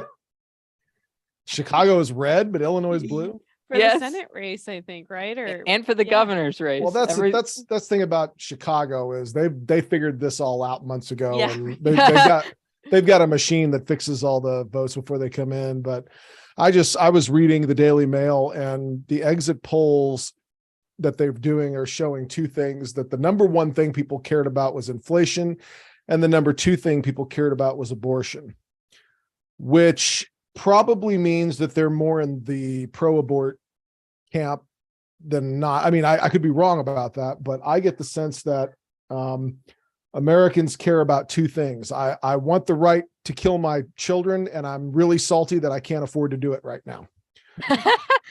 But it goes to speak to a larger problem, I think, that we ought to address. And everybody's talking about how great the red wave's going to be and everything.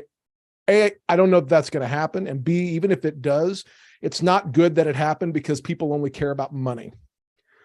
We've got a lot of work to do to transform this society, because if you believe that the Republican Party can save our souls, no, can't happen. No. They That's can for sure. Capitalism, it's definitely better than socialism for sure. But without a society centered on God, capitalism becomes hedonism. Oh, yeah.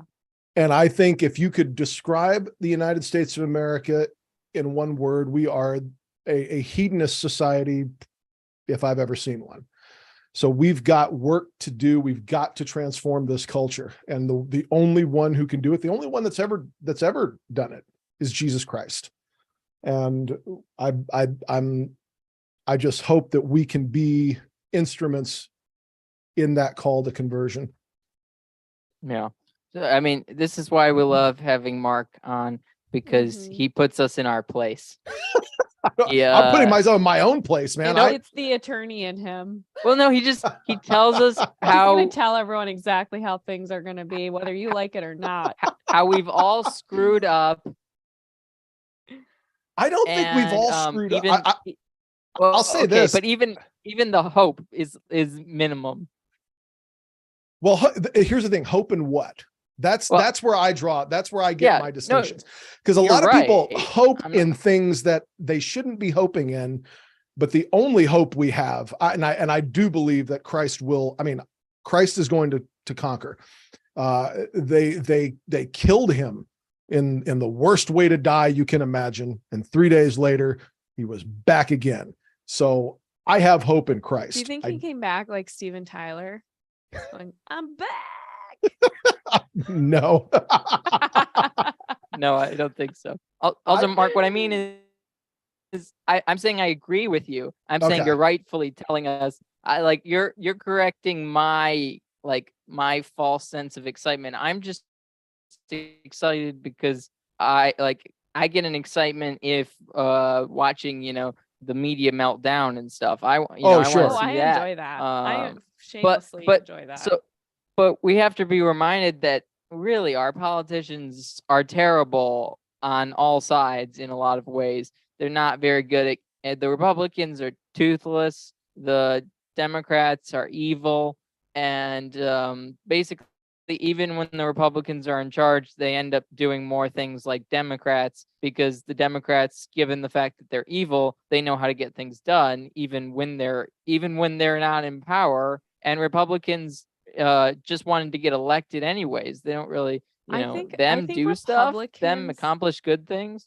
Yeah, I think Republicans are more prone to working together and wanting to dialogue, and so they're more prone to acquiesce to the demands that are made by leftists. And the thing is that people on the left, they don't bend to Republicans at all, but Republicans give in over and over and over again. And the thing is that when the left is pushing the Overton window so extreme that any compromise seems like it could be a good thing, but really they're just shifting. It's like this constant shifting until all of a sudden people are like, how did this happen? How did we get here? It's like, well, the Republicans just kept giving in because the Overton window shifted every time. Two questions I have. One, have you guys ever seen the movie Spaceballs? It's a great line in the movie Spaceballs where the main villain says, "Evil will always triumph because good is dumb." And I think that perfectly describes the situation we're in a lot of ways. And secondly, Angela, when did your house become the house of the rising sun? Look at the. I thought it was I thought it was Jeremiah's house, but that's just. But wait, Steve Cunningham, welcome. Steve, what's up, buddy? How you doing? Hey guys, how you guys doing? Good. This is your first time on Plotlines. You don't really need an introduction, but I'll give you one anyways. You are the founder of Sensus Fidelium and Sensus Fidelium TV, and you have brought many people to the Catholic faith. I don't know. Do you know of Real Crusades history? Have you heard of that? I know of them. Full disclosure, it's hard for me to watch any podcast because I got so much stuff going on. And yeah, totally. I know the channel. I have it on a save list, but I have in 5 years, I think I haven't checked it out yet. Okay, so have you heard of? They're making a TV show, and the producer was on Hang on, here. guys, I'll be right back. Okay, Mark. So the producer of the show, it's called Knights of the Cross. It's about the Crusades. And the producer was on, and I had a conversation with him previously. You had a lot to do with him coming back to the faith, cool. your videos and stuff like that. So, so think about that. And that's, and he helped really get it going. He helped getting the show going. So you just think about that. That's fantastic. That's all I care about is just, stories like that. And remember, you guys ever watched the documentary Hell's Bells? Well, of it? Is this about AC/DC? Yeah, all the music, how they in all the good. He made that as a Protestant evangelical. He converted. He's now Catholic. Okay. So it's a great documentary though. But Hell's Bells and Hell's Bells 2. Gotcha. Okay. So Steve, you're in is it South Carolina now? North Carolina. I'm across North I'm in a foreign Carolina. country. Yes, in North Carolina. Enemy You were in South Carolina though previously. grew up there. Yes, Cowpens Okay. to be exact. So a big battle in the American Revolution. There you go. Yeah, not too many Cow- people know that one. Yes, it is. If you saw the movie The Patriot, that was supposed to be the Battle of Cowpens, the last scene. I love that movie. It was See, cool. It took Yeah. College of Charleston 6 months to restore the lights because they filmed the signing. You remember when they signed to go to war? That was at College of Charleston in the quad there. Gotcha. Yeah, I actually know Cowpens more because of the documentaries. I used to watch those documentaries on the History Channel about cool. the American Revolution whenever they were on during or on the 4th of July. Yeah. So that sort of thing. But that is, to me, that's one of the more interesting battles in the American Revolution. But downtown yeah, has one stoplight, and in downtown Cowpens, on the buildings you have red coats and blue coats, little stand-ups alongside the road for about a quarter of a mile. That's about as long as downtown is.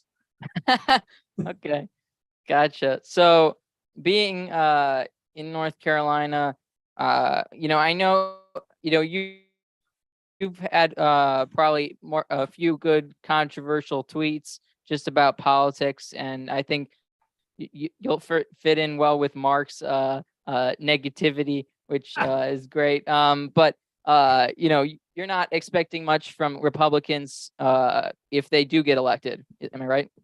As Brian McClanahan of the Advil Institute says, they are the stupid party. Yeah. That seems pretty accurate. Yeah. Well, and I would go further and say it's not just a political party issue. It's a way that, I mean, when you look, I don't know the charitable way to say this, so I guess I'll just say it. When you get elected Pope, maybe you don't do it for more than just 4 or 5 years and then hand the ball to the other team. We cannot. When are we going to get serious about the fact that evil is real in the world and that they don't sleep? Okay. They're not, the idea that, well, what I'll do is I'll be really gracious with them and then they'll see that and then they'll return that to me. Guys, come on. Hey, you remind me of when Mitt for Brains ran for president. Just going, wait a sec. That's your best thing you got? You got Obama and Mitt for Brains Romney? That means yeah. If you're gonna go all the way this way for Barack, go all the way in the other end. I was a Dr. Paul fan. Throw Paul in there, not the guy that gave you Romney care, the battle Obamacare. But that's who the same guys that ran John McCain out there at the same time too. So yeah, who spent his whole campaign congratulating Barack Obama and how wonderful he was. Yeah, you throw your hands up, going, "Come on, guys!" President. Yeah, I mean, the only people that ever actually do really well in campaigns are the ones that get out the people that actually want to elect them out to vote. When you when you basically try and pander to people that disagree with you, it's not like they're going to elect you.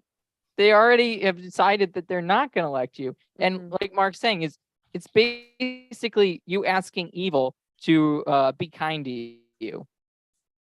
Yeah. And what motivation do they have for doing that?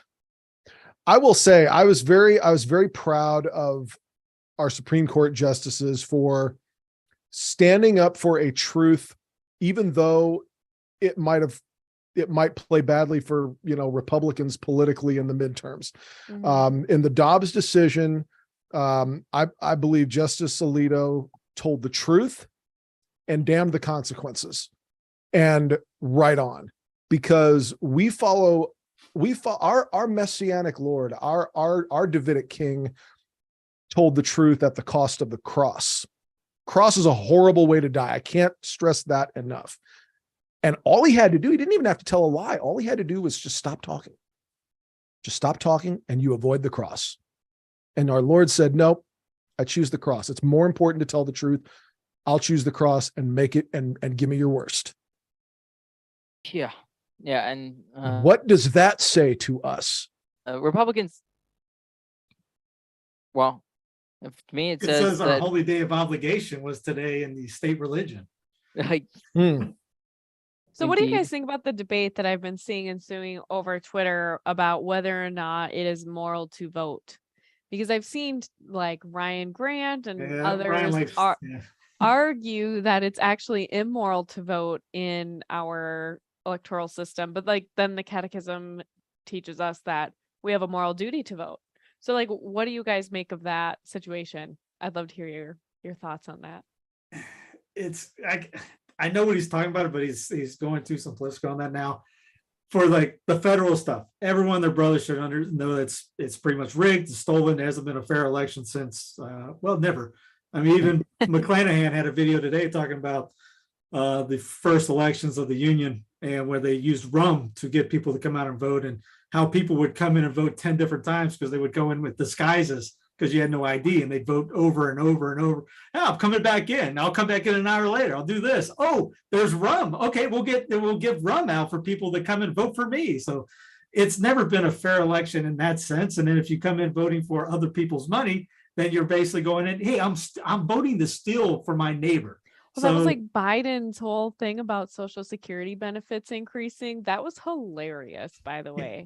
I mean, how quick that got pulled when it was like, actually, you have a legal obligation to increase that in accordance with inflation. So not really a handout. It's a clown play. It's not the kind of accomplishment you really want to be touting right now. I'm just surprised that guys even talking about the funding that in Medicare. And then it always goes back to when I remember Dr. Paul talking about this. Republicans will never talk about that, even though it's a communistic stance. The so-called conservatives will, I want my state-run Medicare, as Judge Napolitano used to call it. He goes, it's a Ponzi scheme, Social Security. They raised it in FDR's time because the people were not dying soon enough, and they didn't want to pay it back. But don't touch my Medicare, don't touch my Medicaid, don't touch my Social Security. But I think locals where it is, you hear it all the time. That's where you got to do it. I mean, I'm watching the Queen City news right there because I don't care about what happens in New York. No offense to anybody in New York. I don't care what happens in California. That's California problem. I care about what happens in my neck of the woods. So I'm watching these guys that got 20,000 votes, and I'm sitting there going, darn, that guy got in. It's just, things like that, because that's going to affect your local one. So if you complain about schools, hey, that's on you. Your local school, run for it. Find a local dart catcher. But morality wise, if it's voting for somebody that says they're going to steal other people's money, then you're voting for legalized theft or abortion or going out to kill people overseas, like a McCain type deal person, things like that. I don't think it's not a mortal sin, and we don't need to, I love Ryan to death, but we don't have to tell people that. I mean, and we're usurping the authority there. I'm calling it that. I mean, we have plenty of people saying it's mortal sins to do all these other things, but get out for your local. You got to do that. I mean, and it's not, I don't want to say moral obligation, but then I'm reading Dom Garanger where it talks about, if you read last Sunday with Rendering to Caesar, he goes after what we see right today. The French Revolution is the idea that we have the power, people have the power to give to others. And he goes out and says it. You don't have that power. We don't have a power to go to give other people this power. So that's the game we got to play for this. So maybe we can get in and start maneuvering to get into, I say, divorce from DC. And then as Don Livingston, who's Orthodox in the state of South Carolina with the Abbeville Institute, whose group is all Catholic, but him, he's the only Orthodox, to divorce and convert. And then we can start talking about maybe like a Blessed Carl in the background of Connor Sider, or someone wants to talk monarchy, fine. But we got to get that first step first, and then sitting back and just saying, oh, you guys suck. That's not going to get anywhere. I mean, especially we're not doing penance. We're just tweeting about it. That's not throwing Ryan under bus or anybody else. But I mean, you see all these guys out there just tweeting out the wazoo. Yeah, he's not today. the only one that's been saying that. I just, I think so. I like to look at the sources because magisterium has several sources that we can look to know what the church teaches and what it doesn't. Right. So we can look to, sometimes you can find a comment by a pope in a motu proprio or a papal bull or something like that, where he may be speaking in a specific situation about a particular Italian election or something like that. Context is everything. Oh, I'm breaking up. Can you guys hear me?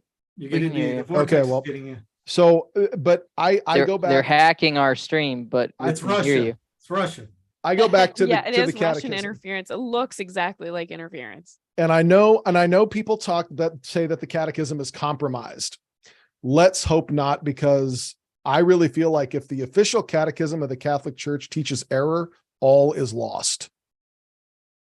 I mean, there's an apostolic constitution called Fidei Depositum, the publication of the Catechism of the Catholic Church. And by the way, there is no more authoritative papal document than an apostolic constitution. It is above motu proprio. Quo Primum was published as an apostolic constitution given as a papal bull. And in Fidei Depositum, it says the Catechism of the Catholic Church, which I approve, June 25th, and the publication of which I today order by virtue of my apostolic authority, is a statement of the Church's faith and of Catholic doctrine, attested to or illuminated by sacred scripture, the apostolic tradition, and the Church's magisterium. I declare it to be a sure norm for teaching the faith and thus a valid and legitimate instrument for ecclesial communion. I think that means to me I can trust what's in the catechism, that it's not going to, that I'm not going to read anything in here in terms of faith or morals that's an error. I know that the death penalty thing gets brought up a lot. Yeah, that was my first thought. But that was catechism is infallible anyway. So we just, Yeah. as long as we know that part. And right. I'm not saying it's infallibility is a big word that has a lot of. It's not impeccable. Let's say Well, it's not also, impeccable. I mean, there are other catechisms like Trent, which was promulgated by a council, which has higher, my understanding is higher level of authority. So I think the best way to do this is compare all the different ones, and if there's a place where it disagrees, just like how Vatican II, Paul VI says you need to interpret Vatican II in the light of tradition. So I think the same thing applies. Exactly. If you're looking at the catechism and there are contrary statements to previous teachings, you may be looking at this. Okay, maybe it's contextual. Maybe there's some context that's different, or maybe it's just misguided, or in the catechism it doesn't cite anything that is infallible, because that's the difference. Is my understanding is catechisms, most of it is fine, but there are just some parts that don't reference anything that has authority in of itself. And if it's not authoritative if the thing it cites is not authoritative, then it has a much lower level of authority. But that's just that's my understanding of it. And I would go closely and really read carefully the text of the catechism on the death penalty. And basically what that new addendum says is the Catholic Church teaches in light of the gospel that, quote, the death penalty is inadmissible because it is an attack on the inviolability and dignity of the person. It doesn't say it's a mortal sin. It doesn't say it's evil. It says it's inadmissible right now because for whatever reason, we feel that I don't know that I agree with that necessarily, but I always submit myself to the moral authority of the church. Just like meat during Fridays in Lent is inadmissible. Not a mortal. I mean, it would be a mortal sin to eat meat during Lent during Friday. That might be a bad example. Hey, I just got hoisted by my own petard. By the way, if you ever see a lawyer sitting in a courthouse and he's talking to himself, he's doing this so that he doesn't do it in front of the judge. Okay. If there's a hole in his argument, he better know beforehand. I don't have that excuse when I'm walking through the store talking to myself. I just talk to myself. I know. Yesterday, my husband was like, Angela, do you talk to yourself this much? Like, I don't know. I'll answer myself back. Stop it. You're interrupting me. Okay. That is, I need to hear myself right now. I carry on some great conversations with myself. It's fantastic. I listen. Me too. The drama between myself and myself is insane. The storytelling, I think a lot of authors and a lot of writers do this is just, because they have to tell themselves what they're going to write before they write. So, I'm telling myself a story and, there's so much drama, but it's just, I'm just Riveting. Talking to myself. Yeah. Yeah. And responding. My favorite part about talking to myself is that I can always count on me to laugh at my own jokes. See, there you go. Yeah. But one last thing about the death penalty, though. one of my concerns about the like inconsistency of it is how does is the catechism only talking to the Western world? Like, is it not talking to Great question. any African country or any Asian or East Asian country kind of thing? Like, it just seems kind of like it's literally directed to America, being like, America, you can no longer have the death penalty. And if that's the case, it just kind of seems like a little and a little I strange. can even think of an instance in which, because I mean, I get the line of reasoning, like the modern prison system and everything is a relatively modern thing, and we can safely and securely house very dangerous people. But like, what about Ted Bundy? Ted Bundy escaped from jail twice while he was awaiting trial, and both times he escaped, he went on a murder and other debauchery rampage where innocent people who would have been protected otherwise were murdered. And when they finally did catch him, and he got the death penalty in Florida, and they go back to the death row cells to clean out his cell, and the damn door of the cell just basically just came right off. He'd been working on getting out of there. So if they'd have given him life in prison, I have no doubt Ted Bundy would have escaped again and killed, I don't know who. I agree. This death penalty thing, I feel, is much more complicated than the way the catechism lays it out there. Yeah. And I also know from very esteemed churchmen that this is an area on which Catholics can have differing opinions, provided they do submit themselves to the moral authority of the church in all matters. Obviously, it's not like abortion, right? We can't be like, yeah, well, I'm personally against the catechism stand on abortion. That's not appropriate, right? Because there's no precedent for it. There's no precedent for it. There's a hierarchy of evils, just like there's a hierarchy of goods. And but too, I think that the other distinction is that the death penalty is a matter of justice, and abortion is always unjust. Sure. Right. Yeah. Very good. Very good I think point. that's really important to distinguish between those in that way, because I think there is a tendency to equivocate them because they are life issues, but they're not equal in weight. Like, we can't. Their the morality is obviously just, it's so different. Yeah. I used to make that mistake too all the time. Well, I think even when we talk about the death penalty, we all agree that it would be immoral to put an innocent person absolutely to the death penalty. Exactly. Yeah. And an unborn child is always they haven't had a innocent. chance to do anything yet. Exactly. So, you're definitely correct about that. One thing that concerns me also is I don't know that many people who are like, oh, the jail system is is in a good situation. Oh, you still there? Kind of thing. You may say, oh, we may be able to house the sizzling. Mhm. Can you hear us, Mark? I can hear you. I don't know if you guys can Okay, hear me. yeah. Yeah, I can hear everyone- everybody. The Russians are at it again. Yeah. But anyway, so can what hear I'm you. saying is the people complain a lot about the jail system anyways, regarding I don't know much about this kind of thing. I just know that people argue about it, like labor, like using prisoners as labor kind of thing, and just people getting attacked in prisons and stuff like that type of thing. It seems that it's almost just as bad, or not just as bad. It's pretty dangerous even in prison, and it might be a death sentence anyways for certain crimes anyways, even if you're even if you're not given the death penalty by a judge, you might be given a death penalty by your fellow I can tell you some stories, bro. Yeah. Exactly. So I think too, in that situation, they would distinguish between the direct and intentional killing of somebody and the indirect, unfortunate, like, byproduct. You know what I mean? Like, I just think Sure. of, even within abortion, you have either a woman who has like an ectopic pregnancy, she might need a salpingectomy. I can't remember how it's pronounced. That's who's blocking my stream. We figured it out. Also, what I'm saying is, I'm not saying that you're indirectly killing someone by sending them to prison. I'm saying that that basically the prison system as it as an entity of itself is not a great example of well-ordered Right, or justice justice. No, Yeah. that's a good unto point. itself. Or Sure. mercy. So Yeah.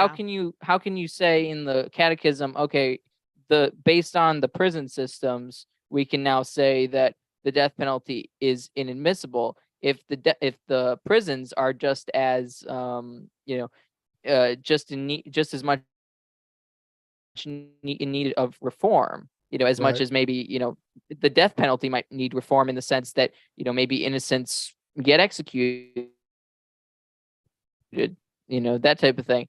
But, so we might be in the same situation given both of them. But yeah, so Mhm. I mean, let's get back to election results to see where we're at right now.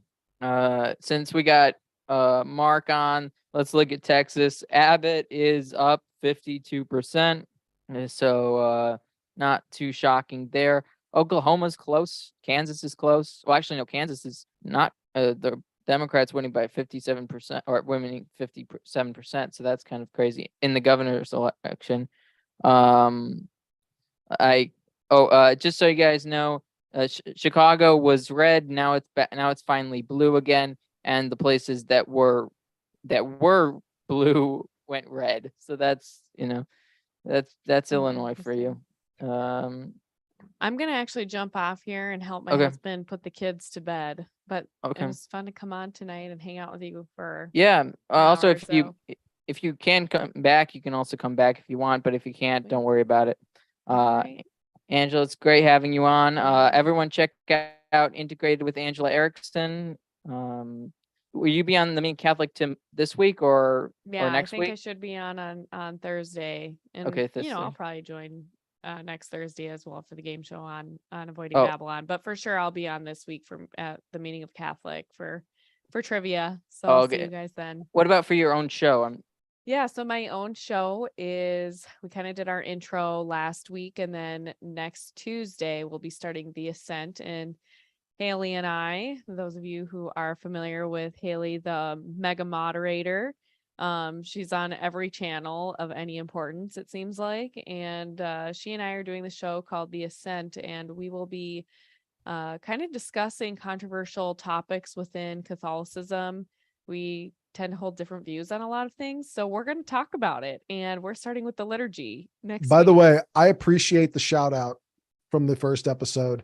Whenever my name is mentioned on the internet, I appear like an Irish Beetlejuice. So, so no, Jason forwarded it to me, and Good. I was really happy that I was able to facilitate some dialogue there. So I hope you guys have a great show. I'll be tuning in for sure. Oh, awesome. I'm looking forward to it. Thanks again for having me on, Connor, and I'll talk to you guys later.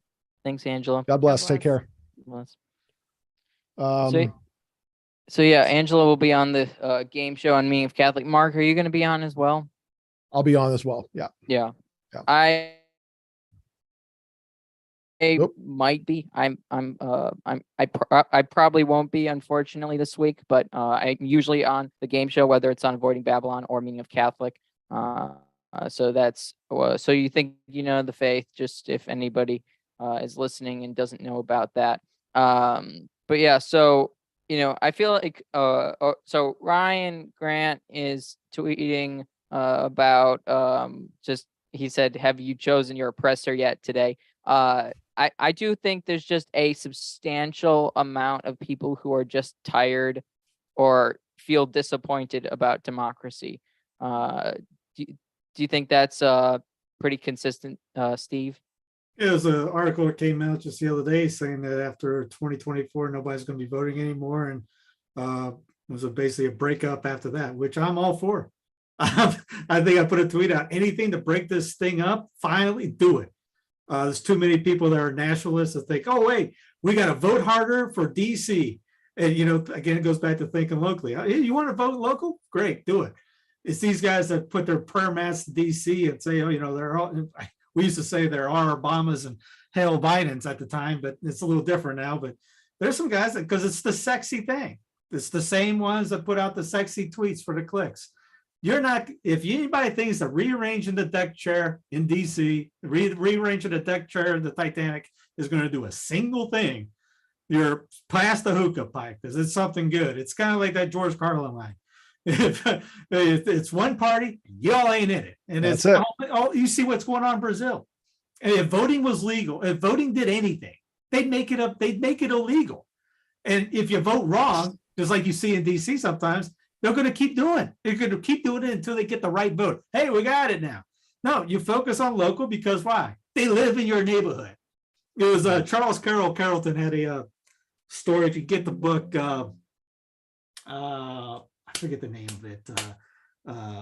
I'll think of it later and text it to you. But it's a great story of Charles Carrollton, who's the brother of all the Carrolltons. And he was the Catholic he was the only Catholic that signed the Declaration of Independence. He couldn't run for office in Maryland because he was Catholic, land of the free. And anyway, they had a bill coming out that none of them liked. So what they did, they went down to the mansion of I think it was the representative at the time, and put the bill in a coffin, hung it up on their front lawn in a tree, and shot it for an hour. He got the message. Now, you can't do that to people in DC because Mark's in Texas. His Texas representatives are how many? It's another time zone away. I'm in the Carolinas. It's a good little drive to DC. They can do whatever they want and tell you go pound sand. On top of that, it's this whole taxation without representation. There is no, like 900,000 to 1. That's not representation at all. So you think local, you get it down to Catholic's idea of subsidiarity. You worry about your local and state areas. That's why I did that thing. And Connor, you saw that with Tom Woods. He brought up that one guy. I just forgot his name. But anyway, it starts with a family and goes up from the top. We go with Hobbes, top down. Centralized government is king. And it started, even John Carrollton said in the late 1790s, this thing is over. Because Washington was screwing it up at that time. They were all big government by the end of the first decade. And now look at us. Lincoln put the hammer in the coffin, the nail in the coffin. Then FDR made it even just put cement on top of that. Wilson, and now look at what we're doing now. We got an elected monarch. And no one seems to have a problem with that. We look, hey, what can you do for me, Joe? Or what can we do for me, Donald? It's just a TV show. It's show business for ugly people. I'm waiting for the Don to come out saying he's running in 2 years because that's what everyone wants, right? We want Don to come back out, so we got our man in charge. So, oh wait, nothing changed, but we're not mad for 4 years, and then we'll get mad for 4 years after that, and then risk, rent, rinse, recycle, repeat, and all that. It's just, yes, it's frustrating. As you can probably tell, I am. It's a waste of time for federal votes. Local, different. You can at least control the people there in a sense, even though they're getting money from Soros, like Roy Cooper got 2 years ago from the governor of North Carolina. He gets, and that's the problem with all this idea of, outside influence. Keep it local, make it somehow that you can't get any outside influence, which I go with the whole breaking up thing. And then you got to get people of virtue running. I'm sure Mark knows people. Connor, you know people that have a sense of virtue that you like. Instead of us just sitting around, we got to get involved. We got to get in the game. One thing Pope Francis said a couple of years ago is Catholics got to get involved in politics. I agree with him. It's not the optimal one that we like what's going on, but we got to get in the game. There's 3 guys in modern day I know of that went for superintendent in schools in the area. I don't know if they've come close to winning or if they are winning or not, but at least they give it a shot. Here, hey, I could have screenshot the ballot. It's half the people running unabated. But what is on the sexy one? There's 4 people on for the US seat. Great. It's that local elections are most important. Even like state elections, though. State elections aren't local anymore. Let's get in the sense because there's just so many people voting. It's by no mean, it's by no stretch of the imagination can you really have your vote. Your vote barely matters in this. But the voting season started what? July. They've been voting for Stacey Abrams for 3 years. And I think she's got 4. She's still the governor of Georgia, right? She's got about 4.3 million votes from Atlanta itself, or maybe billion. I lost count. She's currently losing right now. Good. Yeah, I would hate it for it couldn't happen to a better person. Yeah. Yeah, it's interesting. But yeah, But things like that. I mean, you get the early voting, you get the corruption on that. Everyone, their brother sees it coming. It's just, hey, if we think it's all fair elections after what happened, it got exposed 2 years ago, we're just, again, past the hookah pipe. It's people come to the gym going, oh, you can't wait for Trump to win. Wait a minute. It's kind of like Bannon the other day. So, we don't believe that election was real, but hey, that's what you need to do. You need to get out there and vote 2 more years ago. Wait, if you think that was illegitimate, you think it's all of a sudden going to turn legitimate magically in 2 years? Well, how? It just it boggles the mind. Yeah. Mark, what do you think? I think people are disillusioned with democracy primarily because they thought it could do something for them that it couldn't. I mean, here's the deal. I don't think there's anything particularly wrong with democracy per se. I mean, it's as long as you understand that what it is just it's a human institution designed for us to construct a human government that is fallible, that makes mistakes, that gets it wrong. But essentially what we're trying to do is figure out a way we can all live together without killing each other, just to get a bite to eat. But I think what happened over probably since the 1960s is we got rid of God and we needed a new one. And we decided that American government can solve all those problems that we thought that Jesus person could solve. And he can't really solve any of those problems. Now we can do that. We can build our own tower that will reach up to heaven, and it will be the biggest and baddest thing you've ever seen. You've never seen anything like this tower. I know those guys in Babel tried it, but they just didn't do it right. See, I've got the architecture. No. The problem here is we keep trying to substitute the one true God with us. It's been the same since Eden, right? I mean, we will be as gods. You mean we the people is a bad idea? How attractive that is. The Catechism tells us that all lawful authority flows from God and God alone. So when we attempt to create authorities that stand in opposition to that, because can't no God tell us what to do? I'm free to do whatever I want. And it's interesting that every time we do that, we end up constructing the most megalomaniacal, tyrannical regimes in all of human history. Think about this. This always blows my mind. The Union of Soviet Socialist Republics was constructed, if you can believe it, to create, with one purpose and one purpose only, to create the fairest, most equitable, most just society in all of human history. Shocking. And it was the most brutal, most oppressive, most murderous, most barbaric regime in all of human history. It was 180 degrees of everything it set out to be. How did that happen? Go back and read Genesis, read the Tower of Babel. It's not, everybody thinks that those stories are just, that's because those stupid people who lived 5,000 years ago in the ancient Near East, they just don't know all the things that we know. Yeah, you think so, huh? You think you're that different? We'll see. I mean, that's usually what, if people talk about Americanism, that's the general heresy of America is believing basically that humanity is different than it has always been. Yeah. That it doesn't need the Catholic Church. It doesn't need to follow God's law. It needs to create the greatest country in the world out of its own, philosophy, out of its own sort of self-made way of life. Basically, Babel is all about we are all gods and we will bring ourselves to the level of God. And without him. Without him. You're making yourself God.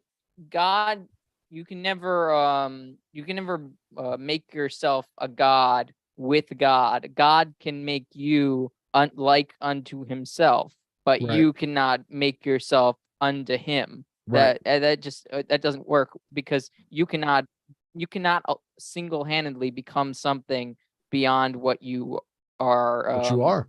What you are. but God can lift you up. God will lift you up if you let him, if you follow him, if you offer yourself up to him. Indeed. But yeah, and so really, America,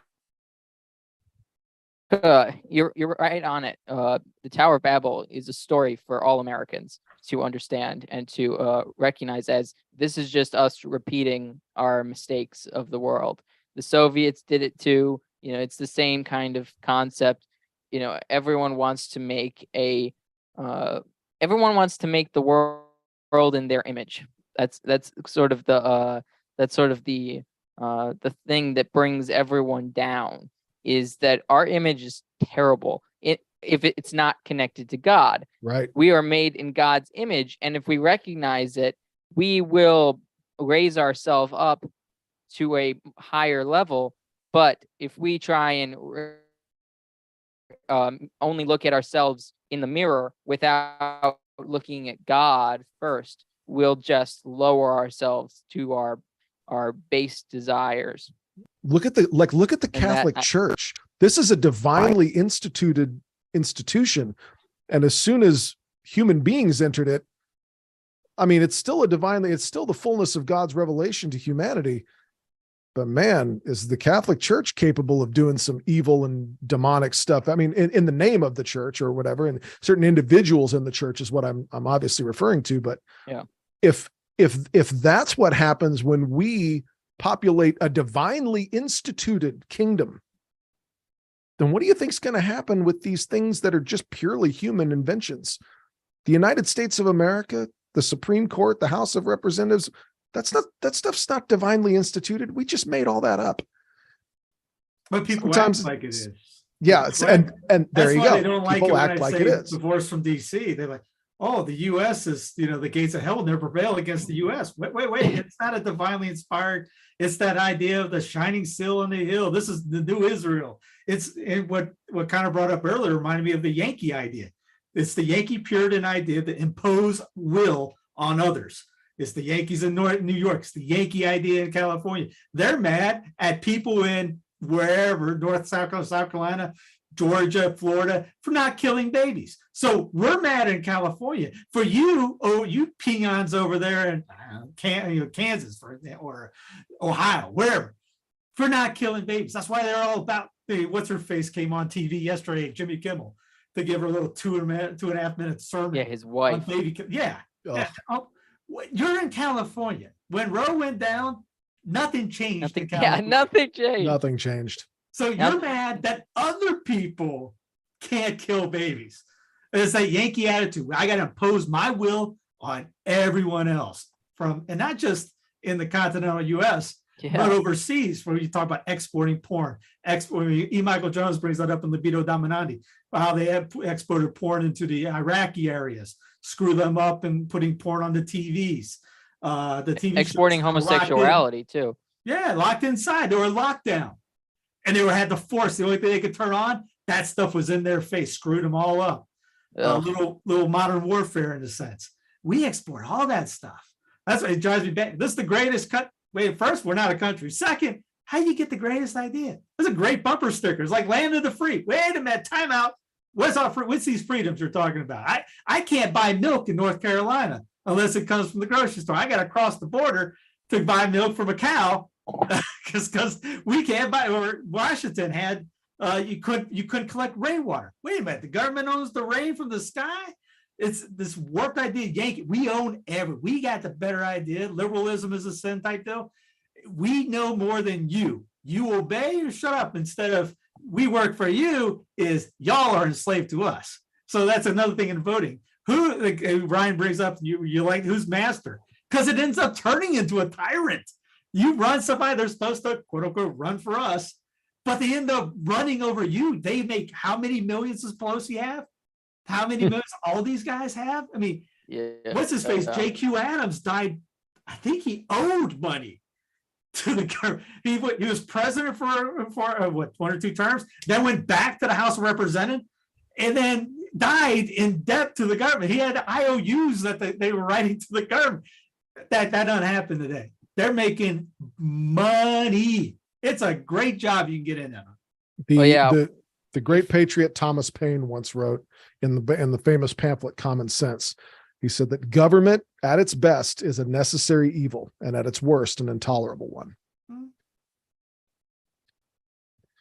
Pretty good Yeah. words spoken from a New England Protestant, if I do say so myself. If he was, I don't actually, I think Thomas Paine was a deist. I think he was caught up Yeah. in that He whole is a deist. And enlightenment. he wasn't New movement. England either. He was from England. He was actually from England, if I'm not Was he mistaken. really? Yeah, I think, yeah, he was a radical To from the internet. Let's from go the to United internet. Kingdom, I think. And he Not came. a good dude. No. Yeah, no, he was quite terrible. Like Sam But- Adams, he was a rabid anti-Catholic. He was the one that got the whole idea of the Catholic, the Georgia King was going to turn everybody Catholic. We got to get upset about the Catholic idea. Well, he was born in Norfolk. Oh, really? I thought Yeah. then he must have went into England, because I know he spent time He, in he England. crossed too. the pond. Yeah. Yeah, he crossed the pond a bunch, I think. I All could the be Oh wrong. no, he was born in Thetford, Norfolk, England. You're Oh, right. yeah. You're right. So, And then he moved to New York City. Immigrated to the colonies in 1774. New yeah. York So City. literally, he showed up just to create like agitation. Propaganda. Yeah, he showed up because he saw, oh, this is a way that I can become popular and use my ability to write to stir up violence and stuff like that. And that, Yeah. that. You So, look at like Tom. You look at the anti-federalists, the actual federalists. They call the revolution idea a radical event that should never have happened. I think even Patrick Henry brings that up. McClanahan gets into that more deeply. But yeah, you look at those guys. There's just a few that wanted it because power. I will say this though, all of that may be true, but that little bit of prose there actually has a very Catholic sentiment to it, which is that the whole reason that we need government can't be God, because the entire reason government exists is because of the fall. Yeah. But for the fall, we don't need governments, we don't need courts, we don't need police departments, we don't need money, we don't need lawyers, we don't need podcasts, we don't need any of that stuff, because we would have made a society. I think we would have made a society of some sort, because it's not like we wouldn't have needed. There wouldn't have been a need for government, because there would be no need as an arbitrator of justice, because justice would just exist. It would just be the way it is. Not coercion, but Adam was the king of the land. Like Adam was in charge. So in some sense there is a government. It just wouldn't be coercive. That is more the distinction. It's hard to, obviously it's hard to speculate, because we can't, there's nothing we can see, because the fall happened, so we can't see what would have happened. Yeah, they couldn't wait a couple hours. They screwed up right off the bat. Yeah, I know. You're right. Good prose. I use Sam Adams' line all the time about the doesn't take majority, but a tireless minority hell bent on setting brush fires in people's minds.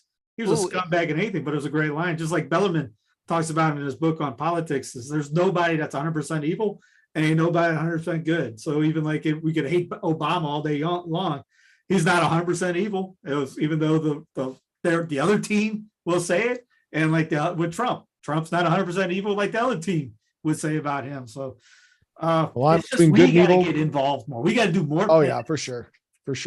I think it was Thomas Jefferson who said my favorite line. He said that one useless human being is a waste, 2 is a law firm, and 3 or more is a Congress. And as soon as I heard that one, I went. They definitely were, incredibly witty. Yeah. But that's the thing about people who know how to convince people to do something like a revolution. They know how to be witty. There are a lot of people that write things that are good, but then are terrible in their personal life. I think that's kind of something a little similar to that. Not everybody, but that's a common thing. We'll go back to voting. I mean, 47 million people voted before today. Just if today is the holy day of obligation, how you get 47 million votes? And then you look at women. You see how many women are running for governor? No, 65. how many? Oh my! 65 women are running for governor throughout this land. Wow. What does that mean? I'm just curious. Oh, it just looks back at where's the men? Oh, gotcha. What's Yeah. the men doing? Are they sitting at the bar just relaxing, chilling out? What do we, who They're knows not- what some of them are, or some guys are, but where's this? We brought that up on News from the Pew the other day about who was that lady? Comes out as a great thing of killing out abortion or something, and we go, that's great, but where's her husband at this? Why has she got to take the flak? Yeah.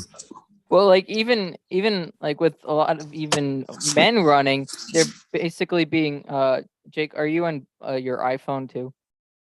Me? No. Who's I am. Oh, Jeremiah.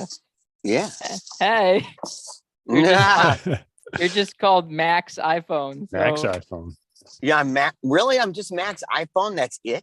yeah, That's well, it. that's what it says, and we can't. Oh, that's see so you. terrible. That's so terrible.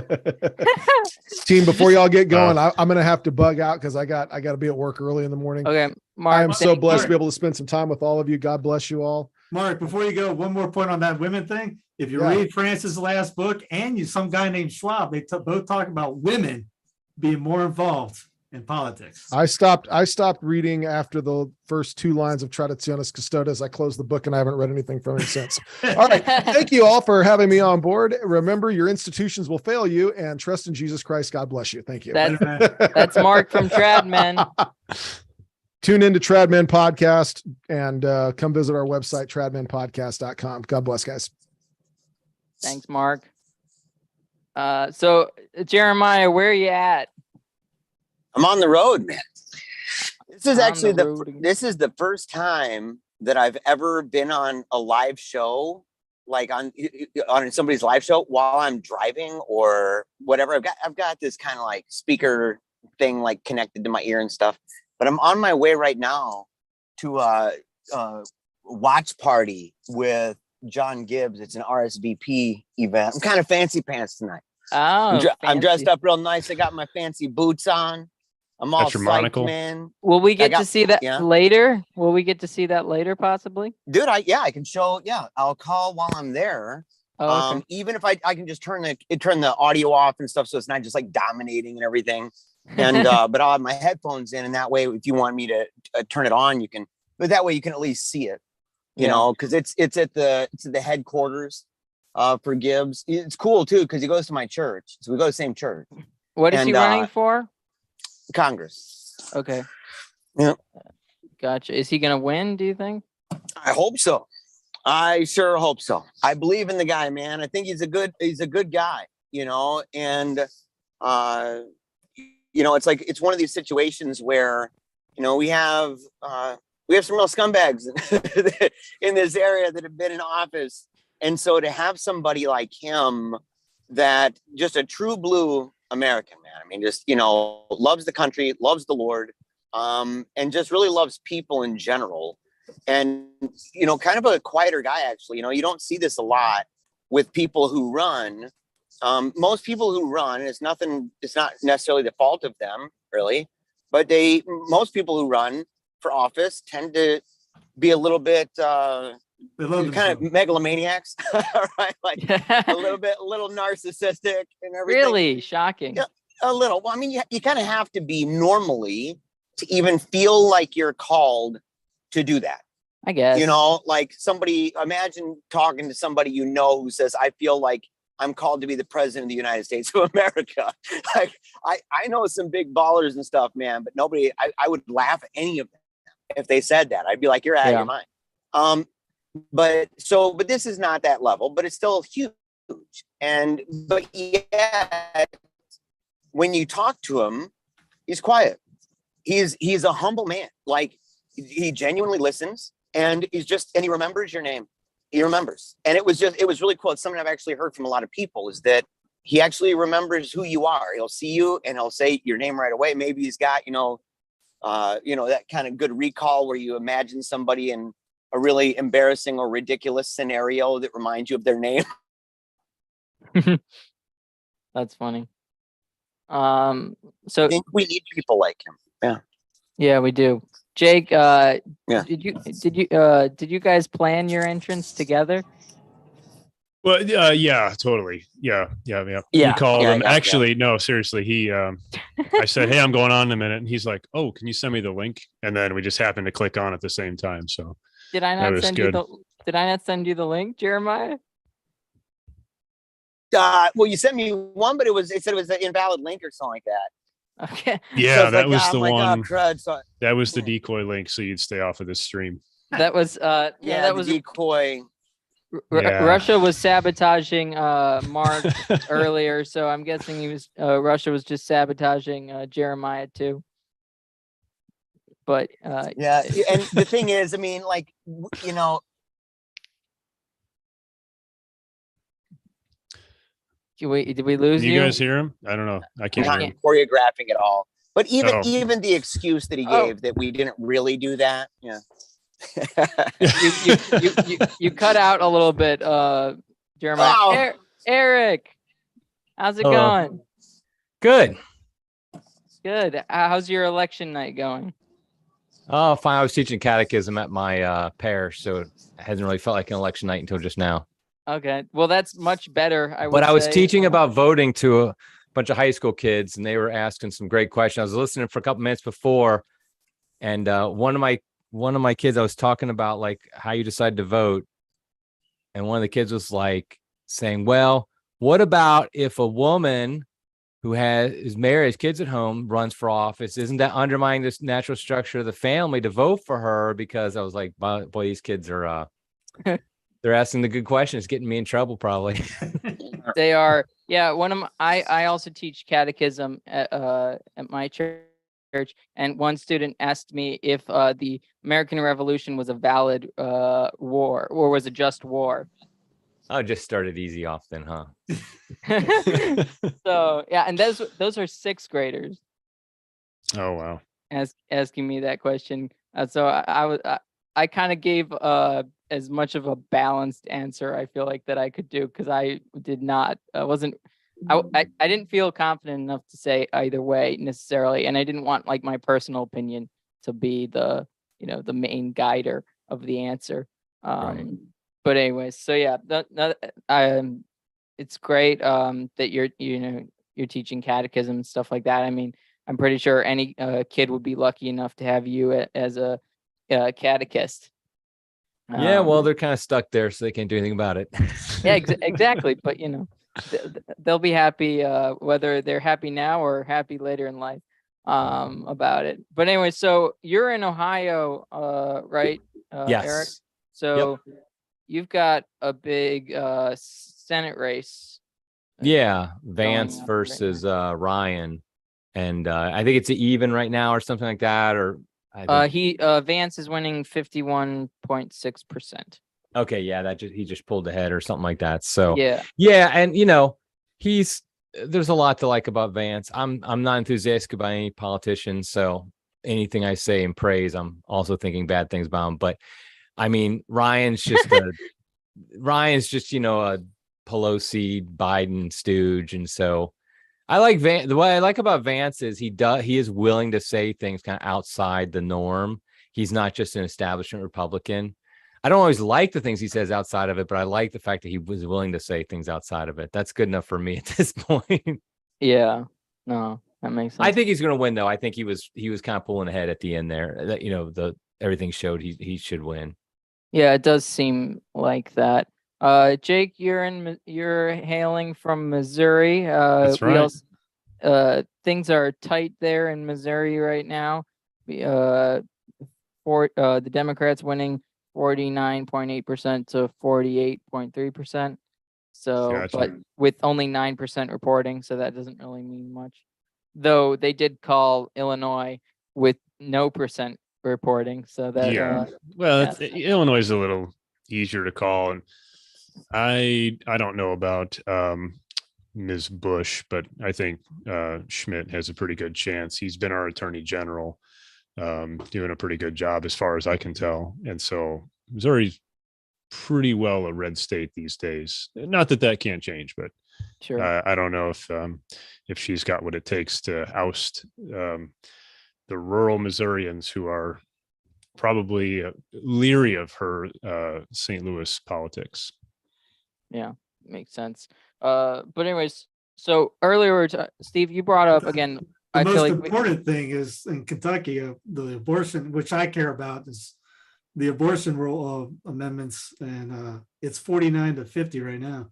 is that so? Oh, is Which it? way? Oh, that's good. I heard on the radio on the way here because some of our parishioners live in Kentucky because we're right on the border, and it didn't look good. But I'm glad to hear that it's close now. 49.3 to 50.7, 36 expected in. Wait, can you explain it further? Like, so what was the, like, is it amendment or just what was it? It's adding was it correct me if I'm wrong, Eric, isn't that the one that they could kill up to birth? Well, no, this is a weird law. It's actually kind of confusing. What it basically doing is it's saying in Kentucky that there is no constitutional right to abortion. It actually doesn't really change anything. What it would do though is if it passes, then when they pass a law outlawing abortion, the Supreme Court couldn't overturn it. The Kentucky Supreme Court couldn't overturn it. So it's almost like a step before they could actually. That's how I understood it. It was actually very confused. That's one of the problems with it, is that it was a little bit too confusing. I think people weren't quite sure what the heck was going on. I mean, even our pastor, when he was preaching, he was like, vote for the pro-life side. he's like, he lives in Ohio like I do. And so he was kind of like, I didn't follow, but it's a little confusing. But it basically says if you vote for it, you're saying there's no constitutional right to abortion. So that's a good thing because it basically makes it so the state Supreme Court can't overturn a future pro-life law. That's how I understood it. Yeah. And there is more to it, but that was the main part of it. That's right. I was thinking Michigan. That's the one where it's the Michigan's that's the pro-abort one. That's really bad. Yeah. Well, I just realized that's that, at 57% to 43 right now for yes. Oh, that's Which- bad, right? yeah, I don't know. Now 4.6 we're reporting, so Oh, okay. it's early, Well, but yeah. The whole yes no thing, I never know what is like. I think what that's is the right pro-abortion answer. bill. Okay. And so in Michigan, which means that if it's yes, that's bad. Yes, would be Okay. bad. I think of that. Yeah. And so- Whereas in Kentucky, yes is good. Okay. That's so bizarre. But anyway, so I mean, Jake and Eric, you guys just kind of showed up, sort of Paleocrat also showed up. So I'm just gonna introduce you guys briefly because not that I bet most people know who you are, but so Eric is the director of Crisis Publications as well as editor-in-chief of Crisis Magazine. You've probably seen him. Well, you can follow him on his podcast. I mean, it's at Crisis Magazine, right? But is it called Yeah. Crisis Point? That's Yeah, what it called is? Crisis Point. Crisis Point, yeah, which is awesome. And it's on Tuesdays and Fridays, right? Typically, we try to do every Tuesday and Friday. That's right. Yeah, and and it's usually around noon too. So the live streams are one of my favorite things in the middle of the day. Okay. To realize that Eric's streaming, I'm like, just as long as I'm not streaming or I haven't accidentally released an episode that's premiering, which we often coincide sometimes. That's right. But anyways, so check out Eric if you Eric's stuff if you haven't already. Now Fowler is he says he's from Paleocrat Diaries, which is confusing sometimes because he's also from Meaning of Catholic. You're just with all that stuff, it's confusing. But you're on both Paleocrat Diaries and Mhm. Meaning of Catholic. The Monday morning show, right? What is it called? Right. Our Lady of Victory Our morning Lady show. Victory. Yeah, you Yes, keep sir. changing it. Take it up with Flanders. Yeah, exactly. Tim keeps changing it, so you Can't trust never that know guy. you never know what it's going to be called. And also, you've been doing a series on ecumenical councils, I had been. Yeah. which I was able to get a bunch of answers right in the game show because I had been listening to your show. Excellent. So No, that makes me happy. yeah, no, Good. that was great. But anyway, so both of you guys have such great stuff. Earlier, Jeremiah from the Paleocrat was in here, who's also on Meaning of Catholic, and all over the place sometimes. He's coming out with a book soon, I think. Very soon. Yeah, which is about We've, him and his family. If I'm not That's right. mistaken. Yep. It's about his, it's an autobiography, but written, he was telling us about it the other day, written in the third person so that it takes a sort of a distanced perspective. And it's about his family, their daughter, Samantha Lee, and her struggles with brain cancer, ultimately her death, and then their conversion back to the Catholic faith. Yeah. So it's Is it- going to be epic. Is it a narrative? So is it treated like a sort of novel-ish, or is it? I would say yes. Okay. He'd be better to answer this question, of course, Yeah. but I think there's a number of different genres at play. So there's prose, there's poetry, there's fictionalized dialogues I mean, you can't remember word for word what people said 10 years ago. So he kind of had to Sure. fill in the gaps a little bit. But I think it's, for what it is, it's going to be pretty unique. And it isn't just, he was saying it's going to be pushing 300 pages, maybe a little more. Okay. So it's a tome. Okay. Sounds good. Yeah. Also, so earlier I was saying we had Austin Kelly on, who is the producer, or who's the founder of Christian Channel, and the executive producer on a TV show that's coming out soon. That's crowdfunded, and it's going to be sort of like Mass of the Ages. It will be live streamed on YouTube for free. It is called Knights of the Cross. So it's good. It's Catholic. It's basically Catholic TV about the Crusades, which is pretty awesome. We have Mass of the Ages going out and stuff like that from a liturgical perspective and a documentary perspective, but it's also really good to see, an actual like depiction of fiction being out there that's not just sort of done by Hollywood, but instead done by people who have a passion for things that are Catholic. Anyways, that just, if you have an interest, check them out at Real Crusades History is the channel that it will be released on, and Christian Channel is a streaming service that you can pay for if you want movies about Catholic saints and stuff like that. Anyways, also that's not paid promotion. I'm not getting paid by that. It's just something I really am excited for. That's coming out November 18th. But anyways, so yeah, let's check back with the election results. I think the last time I checked, Angela would have been really happy if she was still with us. Oh, dang it. It was Minnesota was red for a brief second, and now it's back to being blue. But it looks like Ohio is still red for the Senate. It's also been called for the governor's election. DeWine. He's awful. What? I can't stand DeWine. Just had to say it. Yeah.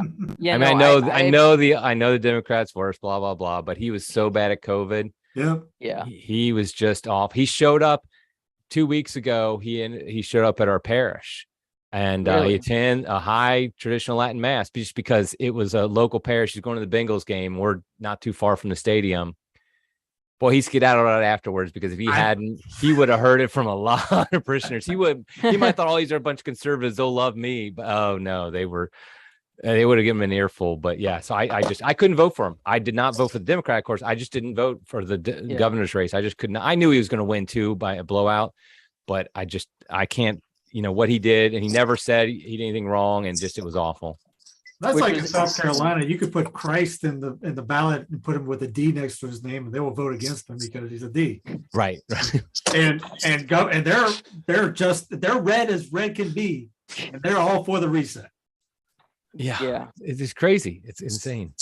Yeah, that's unfortunate. But yeah, no, Eric, we were talking about, the discussions on Twitter about whether or not you need to vote or whether you shouldn't vote and that sort of thing. So that's interesting. So what's your philosophy sort of about not like about how you didn't vote for DeWine? Just kind of I think voting is not a sacred duty, but I do think that in general, the teaching of the church over the past century or so, since democratic republics have become much more prominent, is that Catholics should in general vote.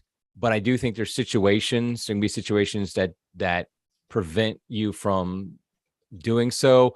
For example, in Nazi Germany, they still voted, but so I do think there's a argument to be made that not voting, at all at times, because the whole system is broken, I think is a legitimate option. I don't think we're in that situation in America, but I do think there are situations like on individual places on a ballot, individual candidates, wherever, where I don't think you're obligated to vote. I went there, I voted for the issues. Everybody I voted for was a Republican this election, which I often, there was no third party candidates this year. I often vote for third party candidates.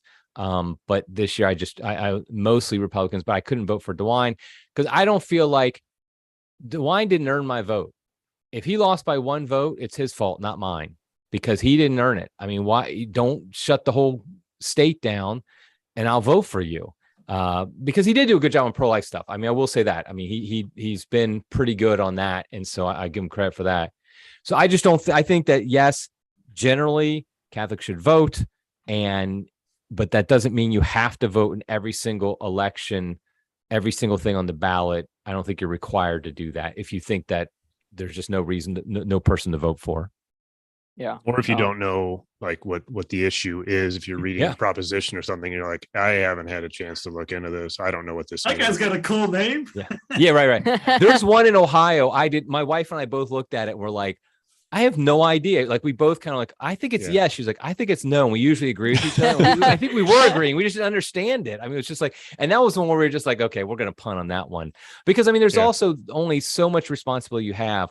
I can't spend 20 hours on every single thing to make sure. I make sure the big ones, I know the judges and the Supreme Court because obviously the ones voting with Dobbs and all that stuff.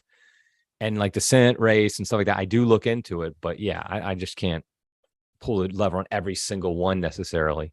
Yeah, no, that makes sense. Just codified Roe in their constitution. Who did? Vermont. Yeah. What do you think about politicians who say they're pro-life personally, but then don't say there shouldn't be any regulations on the federal level? Steve, since you were the ones who brought up Vermont thing, what do you think? We're talking about state. We bring the abortion issue back to the states. Yeah, does it have if a senator has an abortion bill in front of them in the Senate or in in the federal level that's banning abortion, do you should they be allowed or not allowed? Should they vote against it on principle because they think it should be left to the states, or what do you think about that? You got to play. If you're in the feds, you got to play the game how you play the game, unless you make the argument for it. Dr. Ron Paul talked about back, was it 15 years ago? They asked him, why does all your pro-life bills get killed? And he goes, because if GOP ever gets rid of abortion, what do they got to run on? And I think that's why Graham put it back to the feds, because they need as a political football, and they need money. Because what else are you going to bring that back for? You're putting precedent. Now the Dems are going to use it, and he goes, it's okay, but we do it. Then you just give it back to the feds. It's got it out of the feds. You can squash it at the state level, where again, we brought up before. You want any change? You want to get rid of this immoral stuff? You can do it at the state level. You get moral men into these offices. We can control, I mentioned about Charles Carrollton, that great story there. They live in your neighborhood. There's fear in that when they live in your neighborhoods, not saying to go out there and mob their front yard, but when they live close to you, they're a little bit more held accountable than they are with Erickson, Ohio. How far away is that from DC? I don't know where Jake or Jeremiah is, but I'm sure they're not in DC. When they're across that swamp, they don't care about us. So they just think, like we've talked about before, you get this, the Yankee mindset. we're going to do it. We're going to do it our way. You plebes don't know any better. Here's our your federal overlords, our elected monarchs, now pushing down from the Hobbes mentality, top down instead of bottom up. Instead of them ruling for us, they run us. So we got to elect it all across the board. Elected monarchs who are trying to tyrants, putting down us how we are supposed to live instead of how South Carolina is supposed to live. What's best for them? What's best for Alabama? What's best for Washington State? If Washington State's a bunch of weirdos, or they're a bunch of baby killing, homo-loving people, that's on the people of Washington to get on board to start focusing on converting that area. That isn't for DC to make some kind of top-down thing. That's my personal opinion on this. For that, because it comes out bad at the end for us down the road, because they can do it when their team gets in, they can squash us like that. So you get the guys at the local, they take away that power in there. They only have 18 enumerated powers in DC and for the presidency, but the Congress doesn't have that power to do that. It's not in the Constitution unless you use lemon juice and create this whole idea of Jimmy Aiken gymnastics to do, hey, it's privacy. Yeah, they just, before that. But no, you get it to the state level. And yeah, if I was there, I'd probably be principal on that thing, stick to the state level thing on that kind of way. It's not popular, but I couldn't do it. I couldn't put the federal thing down and say, you know what, we're going to stamp this top down federal law here, because when they do get on board, it's precedent for them to do it to us. I just keep harping away. State rights, get out of this dysfunctional union, because nothing's going to change. I know, what was it? Jeremiah says he's got a good friend going for DC. Great. We're rearranging the deck chairs. Nothing's going to, we focus on those. Like I said in North Carolina, 4 or 5 guys running for a US thing. The rest are running unabated. It just drives you batty, because it's local levels got the power. But we look at DC, it's the Fox News, CNN, it's where all the talking heads is. It's sexy, it's where all the thing, and that's Trump, presidents. We just focus on getting our state to be, it's just like someone called me today. How do we convert the US? Start your local level. You convert your city, convert your county, convert your state, and someone else does that. And then everyone's doing. You don't look at.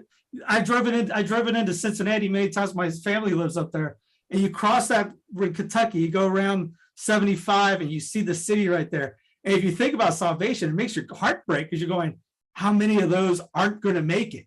But you can't save all those guys by one person. You got to start thinking out one person local. Even like on my channel, I don't get many views. Don't care. It's that one person that sends hey, I got converted, then they're going to get somebody else. They're going to get somebody else. Same way with politics. Stay with the local, stay small. Small is beautiful, as that one book it mentions. You get into the feds, it just becomes, you see what it is. It's tyrannical. Yeah. I know that was long-winded, my bad. No, I think, I don't think there's any reason it can't be both and. Naturally, we need more local interest. In fact, I was talking with my students today, and they asked me if I was going to go vote, and I said, of course. And they said, well, who are you going to vote for? I said, well, I got the candidates in mind that I think are important to pay attention to, but don't forget about the people at the local level. They have the most impact on our day-to-day life. So I think that's a point well made, Steve.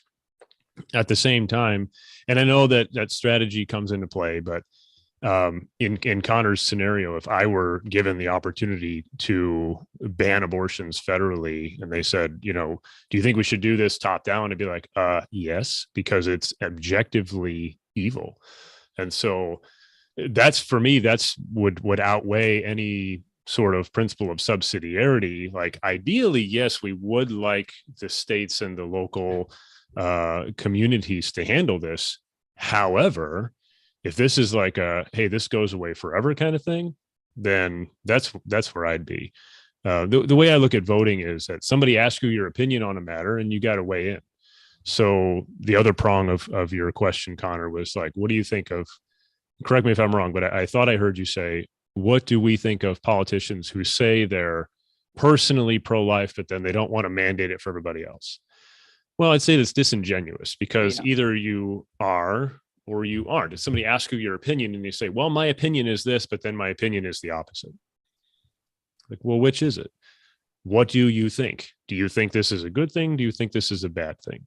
So if I were in that situation, I'd say absolutely ban it federally, ban it locally, ban it state level. Keeping in mind, again, strategy does come to bear. And Steve's point once more about local control and things like that, excuse me, is crucial. And the fact that, I mean, let's be honest, most folks probably couldn't name their local candidates. That's an issue, right? That's something to address. And so do we go after the one small scale? Absolutely. But do we ignore opportunities on a larger scale? I don't think so.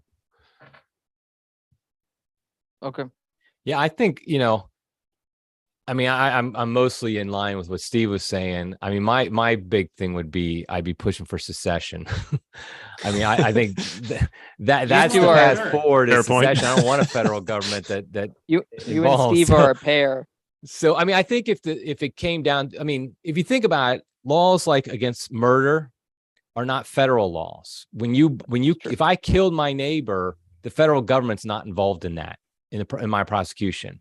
The city government, local government, the state government, maybe, depending on the situation, that's what's going to happen. The federal government has nothing to do with it. So in theory, I would say, therefore, abortion should not be at the federal level as well. Just like murder isn't, rape isn't, those things aren't federal offenses. They're local and state offenses. And I think the same thing would apply because obviously abortion's on the same level as murder. It is murder. And so in theory, however, I would say, based upon the situation America's been in for the past, 50 years plus years and everything, that if I was a senator and I had the vote, I think I probably would just go ahead and vote against abortion, because I would know it would save lives at that moment. And I probably would say something to the effect of, like, I actually don't think there should be a federal government, but I don't think there should be, this shouldn't really be at the federal level. But at the same time, we are where we are because the federal government's overreached. And so I probably would just end up compromising in that situation, but then work for secession, work for getting everything out of the federal level as much as possible in the long run. Yeah. Steve, before we get to Jeremiah, what did you have to think? We talked about this on News from the Pew the other day with Jonathan bringing it up because he's a Thomas Aquinas expert. And I asked him about the laws that force laws on people and how's that come out. And he brings up, Thomas says that when you bring something on people, it can end up being worse. So if you read John Vianney's day, he converted all the people from going to these bars or nightclubs in his area, converted them. He didn't shut them down by force. So we take down Roe, a good thing, but we didn't convert a single heart.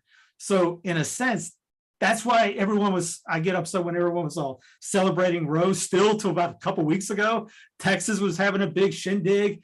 I know there's something in Virginia. I'm going, guys, we're going to get creamed at the state level if we're not focused on what to do next. And we're not converting the hearts, but the enemy, I don't want to say the enemy's united because that's kind of the enemy can't get united like that. There's no unity in evil. So, but they're focused. I mean, in North Carolina, that's all they were pounding away. Abortion for the Supreme Court or Superior Court in North Carolina. And I'm sure that was like that in other states. Abortion's the one issue the Democrats are going after hardcore. And I'm not GOP or Dem, they both suck. They're one party, the same coin, one just sucks a little bit less. But that's the only problem is if we force a law like that, it doesn't change a thing. Yeah. Jeremiah, do you have anything to say about this subject? Yeah. So can you hear me okay? Yep. Yeah. So a couple things, like I generally take a position of localism. My life is primarily local. On the other hand, I think there's a balance of the one and the many. I think that it's a healthy thing, in fact, that we have a federation of states that's together. I think it's a good thing. And I think that you can overemphasize the oneness of us at the expense of the many, where the oneness absorbs the many, or where the many annihilates the one. So I think that there's a balance. Secondly, I think that it's Catholic tradition that power does not come from the bottom up. I mean, we're hierarchical. Power bestows power. It's not just self-assumed. And so the idea that we assume power, or that we do because I'm just an individual and by the numbers I have power, I don't know how traditional that is. But I would say, like, when it comes to abortion, like, what should we do at a federal and or a local level? I think one thing to remember is that at least since the Civil War, we've had our ruling documents and the way that our laws function flipped on their head. So, for example, while ideally I would say we should just focus on the state, don't worry about the federal government, my local police officers are not going to wink at the idea that my state flag is higher than my federal flag. That's why if you ever pay attention, you'll see most flags when they're flying, you'll see the state flag or any other flag that's a little bit lower than your federal flag would be. And that's because of a supremacy. And that supremacy has not always been there, but it is there now. And it's been there for quite a while. And they've enacted it in such a way that it's at this point assumed outright. So when we say we'll do something at a local level, ideally, yes. On the other hand, if we try doing it on a local level, if it violates the rules of the group as a whole, then we've got ourselves a problem. I mean, it's the same with a state. If your county or your city or your village decides that they're going to do something that violates the laws of the state, that's going to have major ramifications. And just because the idea that a law doesn't convert a heart, we have tons of people who do not obey the law all the time, that they would say, well, I don't believe that, take abortion. You could have a lot of people in your area that believe that abortion should still be legal.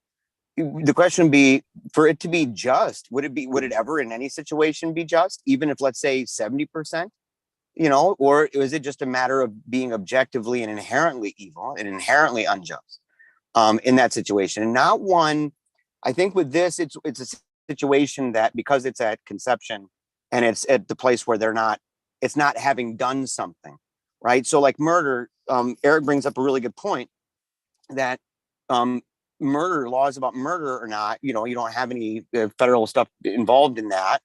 At the same time, it's in part because at that point it's about what people do, right? It's about think about how I want to frame this. So if you have a situation where somebody is actively going out and committing a crime, right? We can judge and say, well, this is more like the case law of the Old Testament of Exodus 20 through 22.